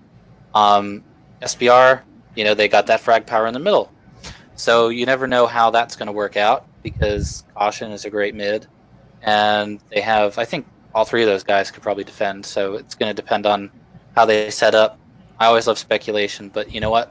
I'm going to go with DMS in 3. Ooh. All right. Can I chime in? Huh? I don't want to step on anybody's toes, and I just want to chime in. Just raise your hand. All right. Please do. All right. So, anyways, Fuck you, bitch. Damn it. Anyway, so going forward, I think I really want to work with DMS this week because I think this is going to be a hard match for them. I think that the map plays so straight up. However, I think that if they get their comm calls right, because I know SBR, their comms are basic, straightforward.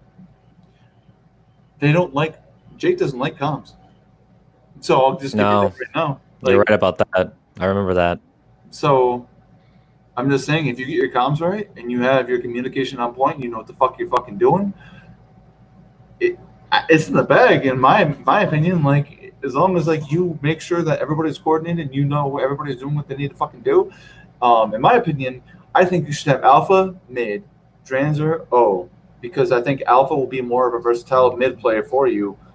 And then I think Dranzer will play a strong enough offensive player to be able to create separation for Alpha to make more creative plays. And as long as you work with that, I think that you guys could have good communication enough to be able to handle what's going against you, but at the same time be able to rebuttal with more offensive pressure. That's what I see. I can't give away all my secrets, but I know. But what I'll say is we have an idea of what we want to do, and we feel pretty good about it. It's just a matter of getting out on the field and practicing. That's strong. Then if you already have an idea for it, that's good. Yeah, I think DMS definitely has a chance here. I don't know why I said it like that, like they wouldn't have a chance. But I guess I do feel like I feel like SBR has the momentum, the like overall better aim and fragging power here. And I guess momentum, yeah, too. Well, no, you guys both won, so I wouldn't say that for necessarily. It's just like the mid is so big, I think defender aim and mid aim and I think that's going to matter a lot here. I don't know. That's just my brief take on a map that I haven't really played much and seen played, so there's not much more to. It's not worth. I think there's a valid point there where you have the players. The map is large enough where players are going to have to play on their own for a good amount of time each spawn they have, and I think this is SBR's game to lose. We can go back to comms, but I mean any comms. I don't mean voice comms. Like, you can have binds set up all you want. In some ways, they're more effective on a quick map.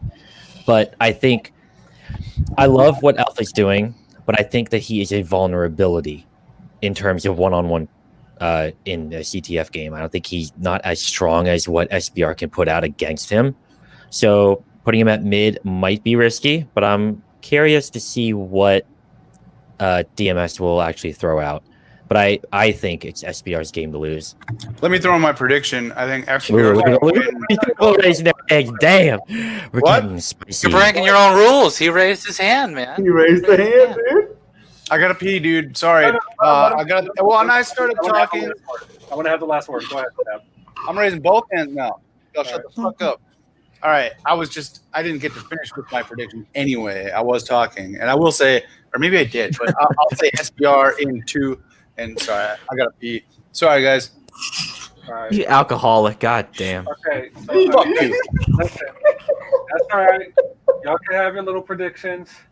Y'all can, have your little hot takes, a little WDL radio. Let me put it out there right now. We're gonna fuck them up. You heard it here first. You heard? Well, this is a PG-13 podcast. That's how bad we're gonna beat them. We're gonna beat them up. Hey, and you gotta down. win me some money. It's gonna be close. All right. Fact. If Every you hear bet, me, every this bet is I've how- made has come true. I want you to be pissed. I want you to be mad. They said that you ain't shit. Damn. So let's go out there. Let's get it. I feel like that every Damn. day, and my life has really taken me I have to faith. places. I have faith. Thank you. I'm sorry. I had to. Right. Talk all Damn, that got shit. mad Talk all in that that shit. one. Good Hell God yeah. almighty. We're good. I still love you Well, all. that just added an extra spice layer there to the game, so that's going to be a good one. The second game, We've got BQB versus TBW. Okay, as the resident punching bag of TBW, I do not envy having to play them on this. Is that the right wordage? I don't know. I wouldn't want to be BQB this week because as good as Dev and Jaywar are with coordination, they're even better with item timing. Some people struggle with that. They try to use other methods, stuff like that. It's hard to count up to 30.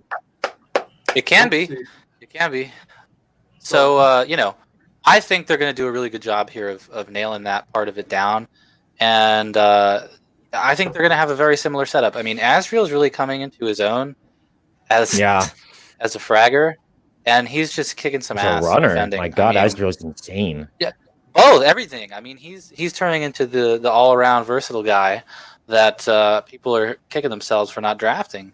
And so I think it's going to play out very similarly. Their lineup is going to play out very similarly to last week, where Devin and Jaywar are going to make those kind of coordinated pushes, and Asriel's just going to sit back and say, come at me. And it's going to be a challenge for BQB to get some flags out. Now, in saying that, I know this Infer's map, and I think when someone makes a map, they have some inspiration and some other ideas that maybe people don't think of. They've had time to really think about how they want this map to play, so that's definitely an advantage, as well as the fact that BQB practices a lot. But I just think it's going to be a little bit too much for them to overcome that really strong coordinated running and item timing from Dev and Jaywar. So I'm going to go TBW in 2 here. Yeah, I think I'll agree with you, Bones. Just so we can get me to go first, so I can let the world know I'm not actually mad. So I have to admit, I have been blown away with how good the Boomstick Warriors have been. I thought they were going to be solid, but Dev really has them together, man. And I think if you wanted to make a case for MVP this season, I think J Warriors top 3 easily. He's been that good. They've got fragging power. They've got coordination. They've got offensive power. I like BKB. I love him for really getting to know Stark. Really like him a lot. Cartel, I mean, I've seen that Cab has had a lot of success with him in the past. I just don't see them winning, man. I don't. Nobody does, but at the same time, it depends on how you work with them. Sure. Yeah. You're right. But for whatever reason, but who knows? You know what? Fuck it. Maybe they just win and they get off the schneid this week. And we've seen stranger things happen in a matchup for sure. You're right. So, but I do think the Boomstick Warriors are favored, and I anticipate a 2-0 win. I think on paper they're favored. I think there is kind of an unknown factor with Devastation being a Quake player. He's used to playing on maps like this where you don't have full control at all times.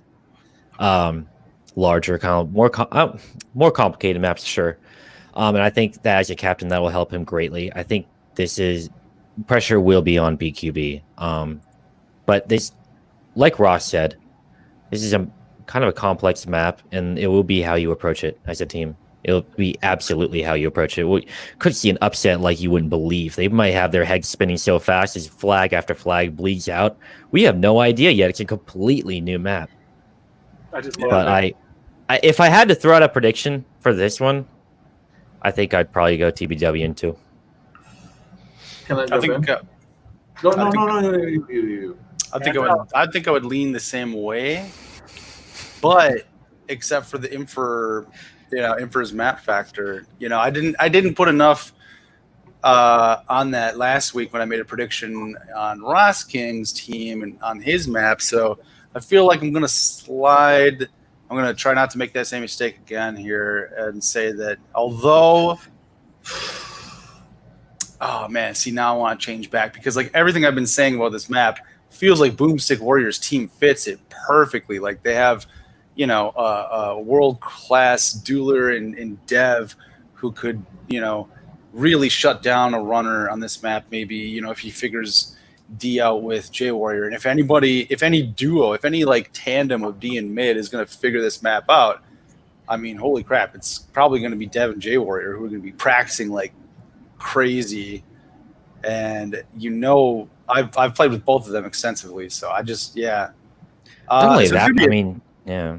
it's going to be a really tough task for Infer's team, but I don't know. I'm going to just say Infer takes one because like he's got to have something up his sleeve, right? And like you said, Nick, all it takes is for something unexpected, and then that could tilt the whole map, at least for a round, until some adjustments happen or something. So I mean, momentum shifts are big, but what are you poo-pooing me here? You don't think so? I don't know. Wow. I'll say Boomstick Warriors still, but in 3, not 2. All right. oh my god. I'll have my take. So the way that I see it is that Infer has to really work with this team to make it work. I've had to work with Cartel. I've got to work with Cartel and Stark. They're very substantial players. They can do what you want them to, but they require a lot of work. Josh and Dev, no strangers to the game. Like on paper, it seems like it's very one-sided. But I know that Infer, like I've worked with Infer before. I know what he's looking for, and I know he can set up his team to do what he wants to do. But in my opinion, if I was going to say anything, I'd put Cartel and Diaz, start having Stark run, and then I'd have Infer mid. That's the one thing that I would ever fucking say. Like, it's funny. I was with somebody in comms that was on Stark, right? I think Stark. Yeah. Oh, I guess maybe he said this on the show. He was saying that like Infer knows what the fuck he wants to do. Like he was like, you do this, you do this. Like, he had He had some really good ideas last week, is what he told me. So. No doubt. And like I said, like last week wasn't like it looked blowout stats, but like I could tell Infer knew what he still was doing, but like he just couldn't get the results out of what was working with him. Like that. And what I'm saying is that I was gonna say like that. What Infer does, but I think, and like I've tested Dev and J War on testing items. I've played with their team. They can time items, sure, but they lack. Like there's definitely room to exploit that. What I'm saying is that I think TBW has a more comfortable favor, but if BQB actually puts in the work and the effort, then I can see an upset match here. I just want to see the work and the effort, and I would love to see an upset match here. But as of right now, I'm going to say TBW 2-1. What about the Sparrow? If the Sparrow comes back, see, here's what I'm thinking is going to happen. I think the Sparrow is going to make a debut game on a map like this and come out winging. Oh my god! If he does, dude, their team completely changes. Like it could completely catch TBW off guard. Dude, no, and like it's insane. It's fucking insane. Like if they get the Sparrow back, how much like momentum their team gets. The Sparrow's a great player. Fucking amazing. Very good player. He's top fucking tier. Like someone that you should like literally be like your first pick into a team, like the second pick, I guess, if you consider yourself as first pick or some shit. I don't fucking know. But he's a great fucking player. Like, no doubt. He's been a great WDL I will say, I think player. I'd be shocked. I think I'd be shocked if he did not play it all this season. I'd love to see it. I honestly would. It's a time for him to come out for BQB. It is week 4. I wouldn't be shocked just because at the beginning of this season we heard him say he had made this move to like a new country or something. So who knows? Kind of very unfortunate. AWOL. But I was trying to build up some, speculation there, but the wall speculation completely ruined that. Yeah. So next matchup, SXP versus Suck. It's Mouth Bones Classic number 25 or something. I don't know how many times we played each other. I mean, I feel like I've played this team already. I mean, I've played Ralph and Blair so many times I can't even count. And then, I've had Dragon, so it's like we know each other really well. And beyond this, Ralph and I have this weird like telepathic thing where we just like if we were playing on a team together, we would know what exactly the other person was doing constantly. And so I think when we play against each other, it actually works out that, we have very similar strategies, and it's kind of like a back and forth, give and take kind of thing. I'm not going to say much about my game, but I know that if there's any week that Ralph's going to be prepared, it's going to be this week. So, Hate, Zen, then me, then Seb. all right, throw it over to Hate. All right, so I think this is going to be the game of the week. Oh God. I think both of your teams are kind of coming off of really, really unfortunate losses that left probably a sour taste in both of your mouths. So at this point, I think both of you are just like, okay, like last week was not representative of what we are as a team. This is the week to come out and show what we can really do. I anticipate that both of you are going to be prepared. I anticipate that this is going to be a hard-hitting, slug it out sort of game. I'm not going to go too crazy with the prediction here, but I will say, based on what I've seen from both teams over the last 3 games, I like the Sexual Panthers in this game. I don't know. I can see this going a lot of different ways, but I'm going to say SXP takes it 2-0-1. I think there's going to be some sort of tie, some sort of crazy, Wow. Round where it's just like, oh my God, and then you'll probably have 2 other games because I think SXP is slightly better. And for that reason, I like it. But, then Ralph comes out and 10-0s Human Bones, and I'm wrong. Okay. Sorry, Bones. I'm supporting you, but Cut the mic. I think that if there's a historic precedent, it's that Ralph will always come back with a vengeance after a loss. He just loves he's fueled by spite and salt. And if there's a week that he will be grinding with his team, it will be this one, not just because the map is unknown, but because he wants to recover from that loss, and it's time to pedal to the metal for the Chargers. I think the big thing working against Bones' team right now is you have to take what you learned from week 3. Hopefully that you got the game time you needed from Stalker, because if Toby can't show up to the game, that could be problematic, and that might pay off for you week 3. But this map is so finesse based, and there's so many players that excel in that kind of atmosphere that if there's a game to watch, it'll definitely be this one, because both Bones and Ralph are known for tuning their strategy on the fly. Like, there's no blow that gets unanswered in any way. But if I were to throw out a prediction now, probably go Chargers in 3.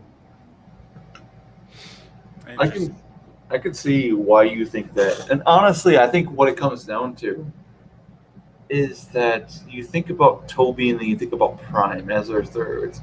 I think exactly where I was coming from with that. Okay.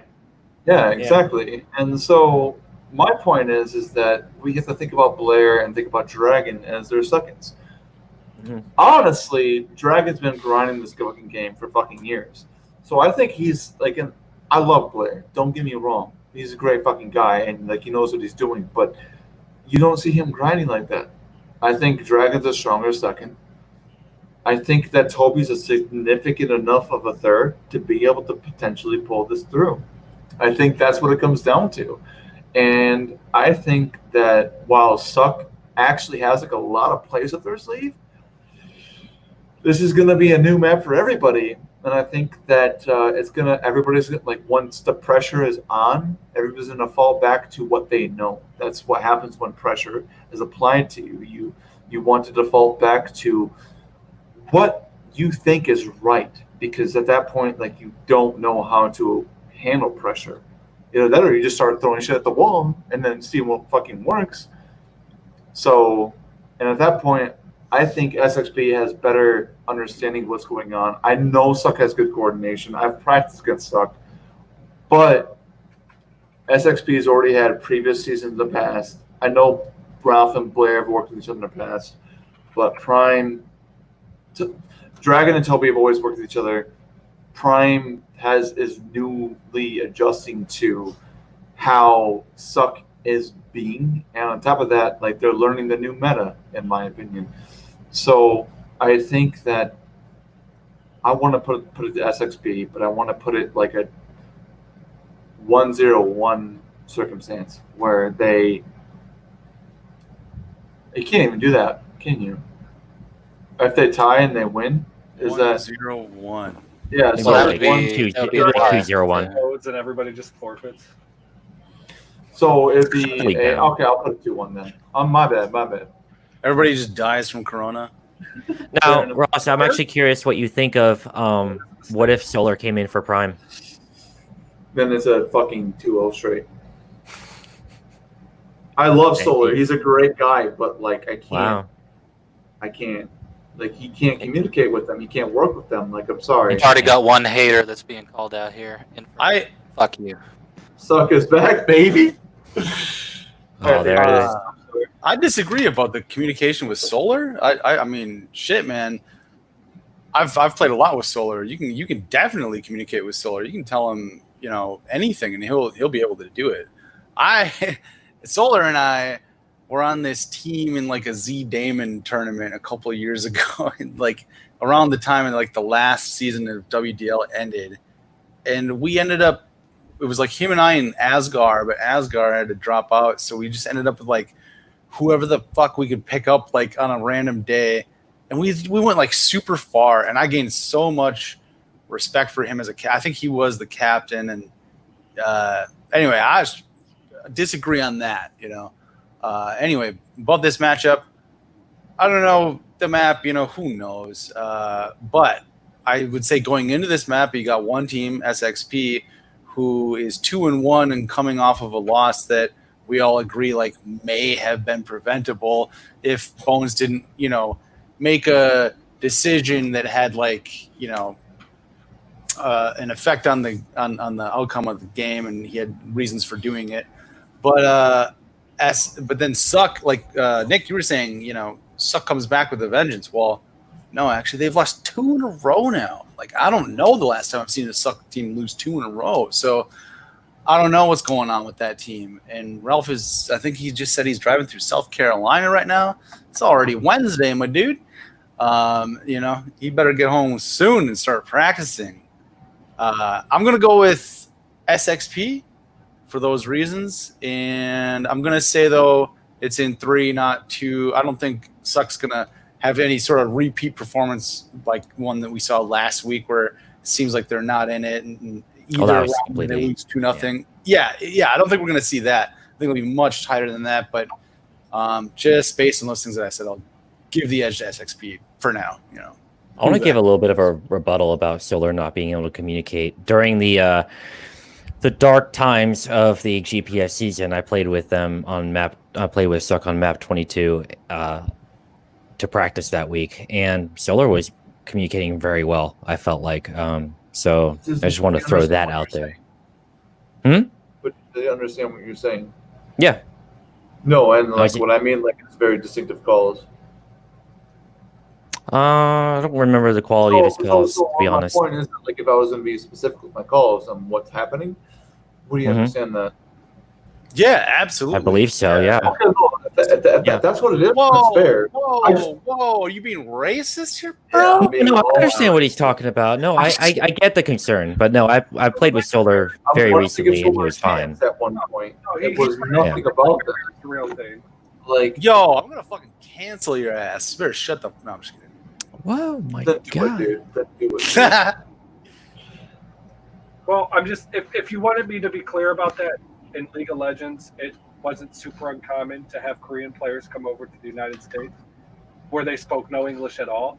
And it was a huge adjustment period for those teams because those Korean players had to come here, learn English, and then at the same time you're throwing them into a new culture, a language they don't speak, and you want them to play like they were playing in Korea. So I'm just saying the language barrier does matter. It does. Solar Solar speaks speaks- English well enough that I'm Yeah. confident. Especially with no eye It try to does, coordinate. yeah. I'm sorry. But no, I just Well, to be clear to put it out there in a cleaner way without it being like, well, he doesn't understand. No, it's language barrier is a real thing. Is what I just wanted to say. No, but what I'm saying is that I was able to communicate it with him very well on 22 a couple weeks ago. So That's what actually amazing. On radio, we do not advocate racism, sexism, or any form of prejudice. yeah, I don't know where that came from. Like, I understand the concern, but he made perfect calls fine. Yeah, Perfect Ralph calls just, made a fine. comment. Ralph just made a comment, and Solar's been on his team, multiple times. He says he speaks perfect English perfectly. So Oh. there you go. And he- There you go. And that's what I would say to you. well, no two teams need a Korean League of Legends player adjustment more than the Ties Only fans and Giant Pea Shooters, who match up this week after 2 losses. I feel so bad for You've Sassy. got, Go ahead. yeah, we all do. I mean, we've all tried to help him in all aspects of his life, but yeah. Okay. So Ties Only fans, they're coming off a loss that I don't know that based on the way that they've played, and especially to point out Ed, the way that Ed has played in the first 2 weeks, I'm not sure that people really thought that Ties Only fans were going to lose a game. I think some people were already putting them in the finals. So that happens a lot. I think maybe week 3 was more of a reality check for them. They just came across a map that didn't really suit their playstyle. So they're coming off that kind of a game, and they're being thrown into a brand new map with a lot of the elements that we mentioned about map 22, where they played really well. So it's a new map, but they've got some things that are going to fit what they need to do as a team. And then GPS, I think GPS also has a good chance on this map because you trade out Denzoa for Legion. Legion, I've played with Legion a ton of times. I mean, that Legion will almost talk as he's playing. Like you'll know, like I just scratched my ear or something. Whatever he does, he's very communicative. So on a map like this, where you've got to time items and make sure that you're calling out, where these guys are going really quickly because of the way that the base is set up. I think it's a strong matchup for GPS. I think this is going to be the week, and GPS is going to do a big comeback. They're going to get themselves on the leaderboard, and I think it's going to be in 3 games. I think GPS is finally, with their backs against the wall, they're going to take down a league favorite in Ties Only fans and come out swinging 2-1. Hell yeah. I don't know. I'm not going to say much about my own game. We'll see. I'm so glad to have Legion. I like the things you said about him. They're very true. I'm so glad to have him. He gets us practicing. I do love the way he communicates, and I just love Legion. I had Legion on my very first team, and I think I've had him on at least one other team, and I just like working with him. And I don't know. Zen, what do you think about our team's chances this week? I think we got a chance. I think we really have to be able to apply like synergy to our team. We lost handily last week, and I want to avoid that in the future. I mean, we were competitive last week, much more so than weeks 1 and 2. So I don't know. Yeah, we still were kind of blown out. I mean, yeah, we were more competitive. We actually got 5-3 in both rounds, and it was like 2-0. 4-3 or 3-3. That's not a blowout, bro. 5-2 is like a lopsided win. 5-1 and 5-0 are blowouts. 5-3 isn't a blowout. What are you talking about? They don't count flags; they count rounds. But to continue with that, we do get more practice. Legion was definitely a net positive for the team. Yeah. GPS explodes live on WDL Radio. How could you avoid this? You can't. You can't avoid it. It's impossible. I almost sound like Jerry Seinfeld trying to talk about it. No. We have to work on this map for sure. Can I chime in? I don't mean to step on your head. Go for it. No, yeah, I don't have much to say really. I mean, I'm not happy about last week. I've worked with Legion before. I told him personally, he needs to work on his comms, and he tells me that there's some other issue.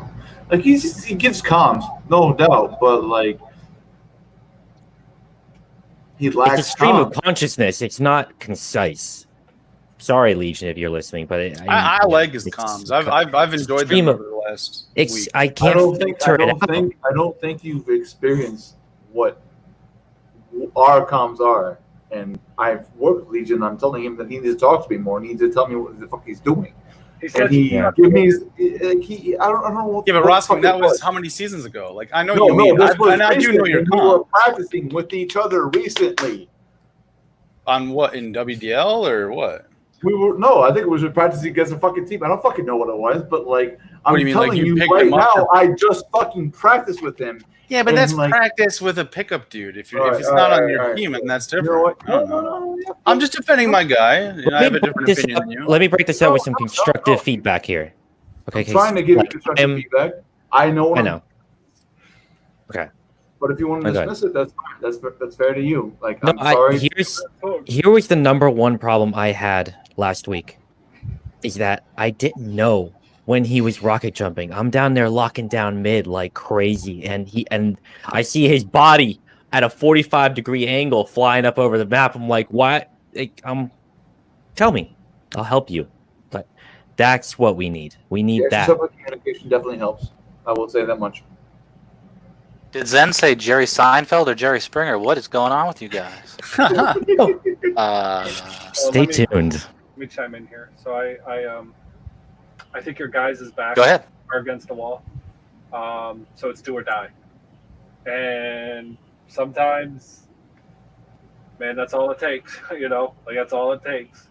And you get the best game out of a team, or you kind of get that team that lays down. So I'm not saying anything bad about you guys, but I think this is kind of going to be a very black and white game. You guys are either going to do really well, and I think you could win, or you guys are going to get rolled. And I Let's put forth the effort. I'm sorry. and I think, look, Ed is an incredible player. If I'm being honest, I think Ed's probably the best player right now, overall, in terms of everything he can do. Now, if we're Very talking strong. captain and everything, maybe not so much. But if we're just saying raw mechanical, Like raw aim, I can kind of agree with that. no, just Raw just aim, sure. purely mechanical, just purely mechanical player.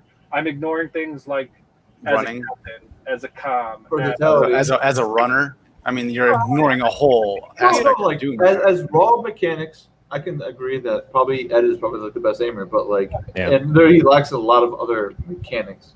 Well, he doesn't have to put them on display for TOF because they have a runner and they have Ty who can defend. There's a lot of things he doesn't have to do, which I think that's been a detriment to them at times. I think they're not getting everything out of bed that they could be getting out of him. But what I would say is that looking at this game, if I were you guys, I would look and see what Best Ever did to them, and that's how you get around Ed. You say, fuck it, Ed, you're going to have your 5,000 frags. There's nothing we can do about that. We don't give a shit. We're going to touch your flag 70 times, and by virtue of that, we're eventually going to score. And you're going to get yours, you know, but we're going to get ours. It's kind of like how everybody used to deal with Shaq back in the day where it was like, couldn't stop him. You know what, big boy, just get your 30 and 10. We're going to play around that. We're not going to worry about that. And I think that's what you guys are going to have to do. I think Zen is an incredible player. I think Zen can probably man defense alone. And I think that's how you're getting that's how you guys win. You guys win pressure. I don't think you guys win in a slugfight. I don't think you win in a grinded out game. You win balls to the wall offense. Because I just don't think you have the frag power to keep up with them. But I would agree with that. On Separate paper, them. for sure. that's also Separate them. going to make the game, like I said, because you're having these very conflicting styles. I think it's either you guys get in there, you get in their face a lot, and you do well, or it doesn't work and they knock you on your ass and you guys lose 10-0. Can I give perspective on what I think you guys should do, or should I just shut up? But Go for it, man. I'm Look, I'm going to be honest, guys. I like y'all. I don't see it. I think you guys have potential, but like, and that's no, not, and I agree with that statement. But at the same time, like, you have the potential. Yeah. You have to realize your potential, and you have to work for it. So to be clear, like, you know, Stab mid, Zendy, Legion run. Figure it out. That's all I'm gonna fucking tell you. Words of wisdom. Words of wisdom. So, final game. Last but not least, my opinion, game of the week. We've got Best Ever versus Rip and Tear. As we mentioned, Rip and Tear really, this past week was their coming out party. They said, they raised their hand. They said, hey, you know what? We're still here, and we're still in this. And they've really come into their own. I think, like we talked about, they had a couple weeks there where they were really trying to figure out what it is they wanted to do. Where these guys, who are all very versatile, people don't think that, for example, Stal can run, but Stal's a really strong runner as well. So, it was really all about how are these three guys going to mesh? Well, they finally landed on something in week 3. And I think they're scary. I think they're super fraggy, and the brain power too. I think the brain power is pretty overwhelming. I can see them kind of crowding mid and making it really difficult for BST to get out. Now, on the other hand, we've seen what BST can do all season. They don't have 12 points for nothing. Their scoring is out of this world, and also, as we've seen, they can defend pretty damn well too. So, I think it's really going to come down to, how Skull Rush performs, and he's been really solid all season long, but he is probably the more untested player out of everyone here. I mean, I think ACC is a little bit newer, could be wrong there, but I think he's gotten a lot of playing experience, whereas maybe Skull Rush hasn't had as many chances. So, I think it's going to come down to that. And from what we've seen all season, he's going to step up. And I'm going to put my money on him. So, I got to go with BST edging it out in 3, 2, 1. okay. So I think ACC might be newer by our standards, by guys like us who've been around since 1982, because he wasn't alive then, because he's like 13. But I'm joking. I know he's not. You were born in 82? Hey, Daddy? You're older than me? No, I was born in 1988. I'm not that Son of a bitch. But ACC and Cab play phenomenally well together. If you ever get the chance to sit in their comms and listen to them communicate, it's a thing of beauty. That said, I've also played with Stal, and I've won a championship with Stal. And I can tell you, Stal is the best defender I've ever played with and I've ever seen, bar none. I think ACC has that potential. I think ACC is that good. I don't know that one is necessarily better than the other.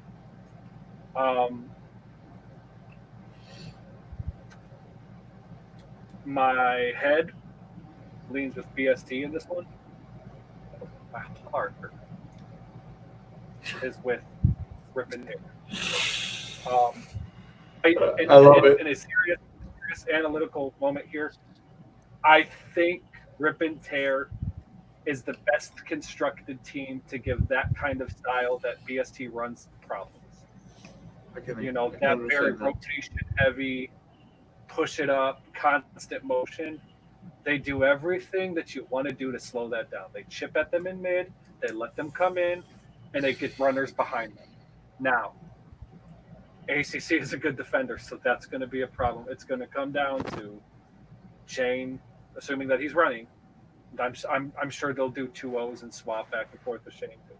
But can Shane and Shane, are they going to be able to win those matchups and get flags out against ACC? Yeah, Shane and Shane, I know, right? If they do, I think they'll win. I don't think that's going to happen. I think BST is probably going to squeeze this out in 3. I think this will be a very good game. But I would not be surprised if Rip and Tear won either. I think Rip and Tear has the best matchup with BST of any team in the league. Zen? Well, with I think the player to watch in this whole match that will make the difference is Chain Dude. And it's kind of a criticism towards Chain that I've seen every game that I've seen him play. I've been watching him casting, and he's a good player. But corners are like Velcro to that man's shoulders, and that will cost you on a map like this. And Stallion is one of the best defense. I totally agree with Hatred. Fucking Stallion's a crazy player. Puts up insane numbers. He can lock down an entire section of the map by himself. ABC isn't actually any longer on the roster. Why am I talking about him? They got Salt Mine now. Who I haven't really seen a whole lot play. He's been improving rapidly, but they'll probably field Shane. They're going to field Shane. And Shane is a good player. But I think the big focal point will be Chain Dude, and he will need to tighten up his movement from what I've seen. Doesn't mean he hasn't already. And this map plays to his strengths, as you can tell from his mapping style. This is the type of map he prefers. But I would want to see him tighten up his movement if he's going to run or apply offensive support. Best ever, great team. I mean, they obviously got it all together. I really have nothing to say about them. I think they're a great, well-constructed unit. I think this game is theirs to lose as it stands right now. That could change with everybody practicing. As we throw in that qualifier every single time we go through a matchup on this map that nobody knows anything about. But I think that it's going to be it'll be close. But I think as it stands right now, I do best ever in 3. Rosking? Wait, no. Rosking? You first. That's my game. Yeah, okay. Yeah, we'll give you the last word. Just like the same things we've said earlier about Rosking's team, BST. You know, he's all about the kind of like timing. You know, even though he can't make it to radio on time. He's all about that timing and like rotating and communication. Important time. Yeah, and like I don't know. I think this is another. I think they do really good on maps like this. Like this kind of map reminds me of the Toxic Waste map. I don't know the name of it off the top of my head because who cares? It's the newer Toxic Waste one that we've been playing in the WDL recently, where it's got the blue armor in the middle. You know, it kind of reminds me of that, and that's like a BS. You guys know what I'm talking about? Blue armor right in the middle of the map. It's got the ramp, like the ramps on both sides. Yes, you can go on the left side. Well, it depends on what side you're on. That's kind of got the waste in it that you got to hop through, you know, and then you can kind of come up around. Like that feels kind of like this one, like, and they're really, really good at maps like that. So, I mean, I think Rip, a team of kind of old, crusty veterans. And they didn't look crusty last week for sure. And Chain looked actually awesome last week. I was playing him a lot in practice. Well, you know, you and I were. And like when I was on D there, when we were playing him, he was super fucking annoying. Like holy crap! And he used his movement there was good because he used like those pillars really well to like hide behind and like juke one way and get you to fire off a shot and then run out of base. You know. So he's definitely got them tricks under his sleeve that a wily veteran has, and so I won't count that team out. But I gotta give the edge to BST. I'll just shut up because this show has gone for like 10 years now. Roskin, what do you guys say? I'll say BST in. I'm gonna say 2. All I have to say is that. I've been working with Shane a long time, and he's even in my chat channel for my team.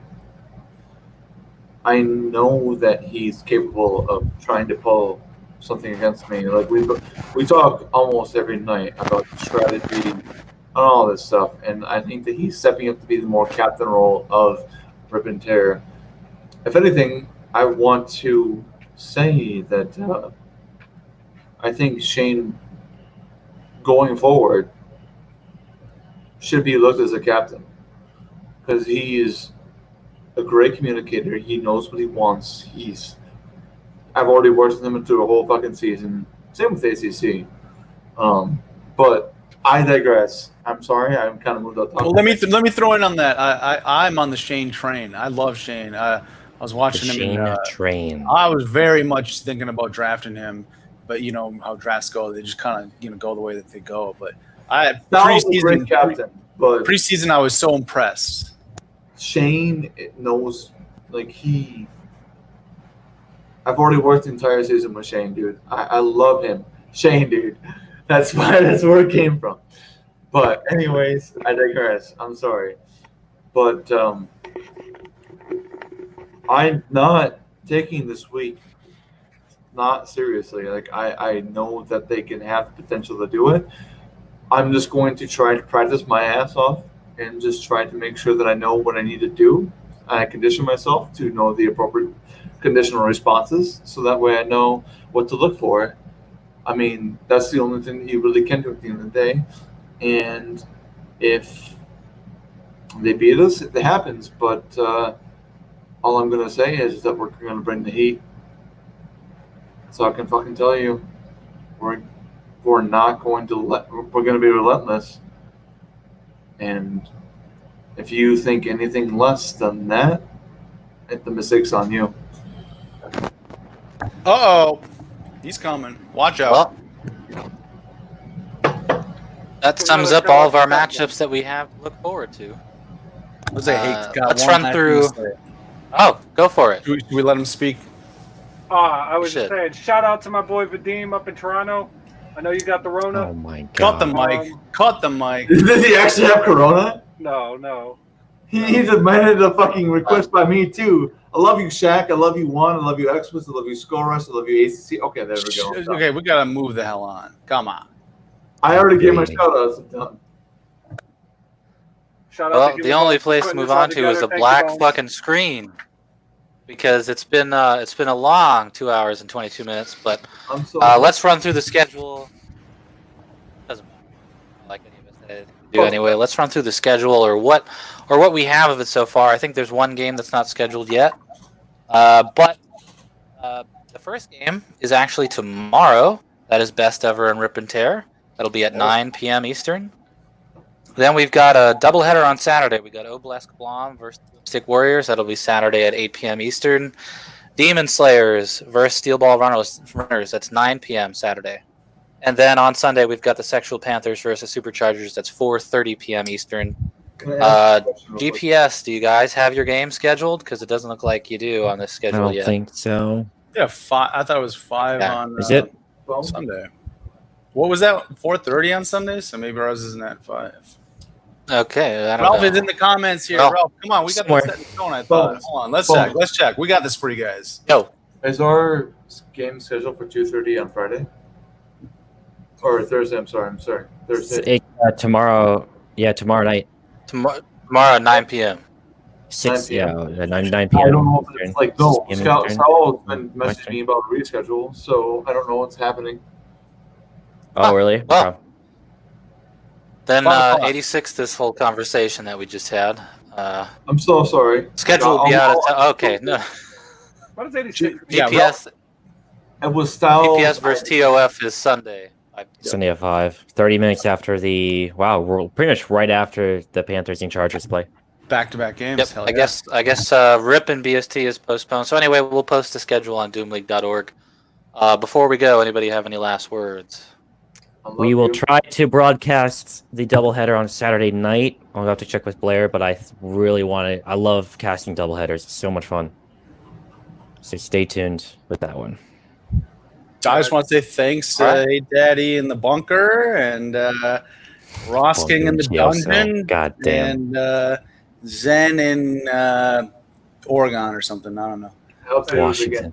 Thanks for coming on. Oh, man, This Oregon. might be 100 Oregon. basement, but It's the foundation is very dry. Okay? Didn't anyone ever teach you how to pronounce Oregon? Blue Typical team jail cell over there. You just completely drowned out our guest hate's last words. It's okay. Thanks. In all seriousness, I just thanks Human Bones for having me. It's a lot of fun. Nice fun. Of course. You guys are awesome. No, I'm really glad. So, And if you yeah. want to, Hopefully we can do more of this. No thanks to me. I'd love to.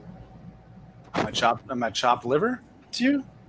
I said thanks, Yeah. Dad. Yeah. Oh, You just sorry. fucking- Oh, you're- man. you're a I fucking missed it. commenter. Now I just look Shut the fuck so up. petty. And Yeah, shitty. All right. you're a petty ass bitch. Shut the fuck up. Wow. I love you. I love you. You look so mad. You look so mad. Incredible. It's ridiculous. Can I ask, Stab, are you a ginger? I can't tell. Or are you like brown? It's hard to tell. I He's think got brown, there is. he's got brown hair. I got okay. I have those like I don't know why, but I like those lights that are like like when you grew up, like you're around my age. I know you're not born in '82, but you said around there. 88. You know, like I don't know. When I was younger, there was like a different kind of light bulb that was like a yellowish kind. Yeah. That we had. It was more prevalent back then. That's what I got going, just for like a little different kind of mood. I think that's what's. Oh, okay. I see what you're talking about. I'm looking at it. I love your hair color though. I really It's do. just blonde. Does the carpet match? Does it match the drapes? I think so. I don't know. I really should have disconnected this. I told you I was gonna get Bones banned. Absolutely ridiculous. Yeah. Off script. Not canon. All right. Sab, I love you. It's been great, Stab. Thanks, man. This You was were the really best. fun. Really fun. Thank you, Zanero, Hate Daddy, Ross King. Hopefully you guys can join us again. Of course, I'm going to thank you, Stab, but you're always here, so yeah. We will catch you guys next week. Stay tuned for all the games that we talked about. They're scheduled at some point in time. Clearly don't have And we accurate may be able to information. We'll get you that. broadcast almost all of them. So keep an eye out for that too. All right. Thanks, everybody. Yep, thank you so See you much. next week. See you guys. Have a good night. Later. Bye.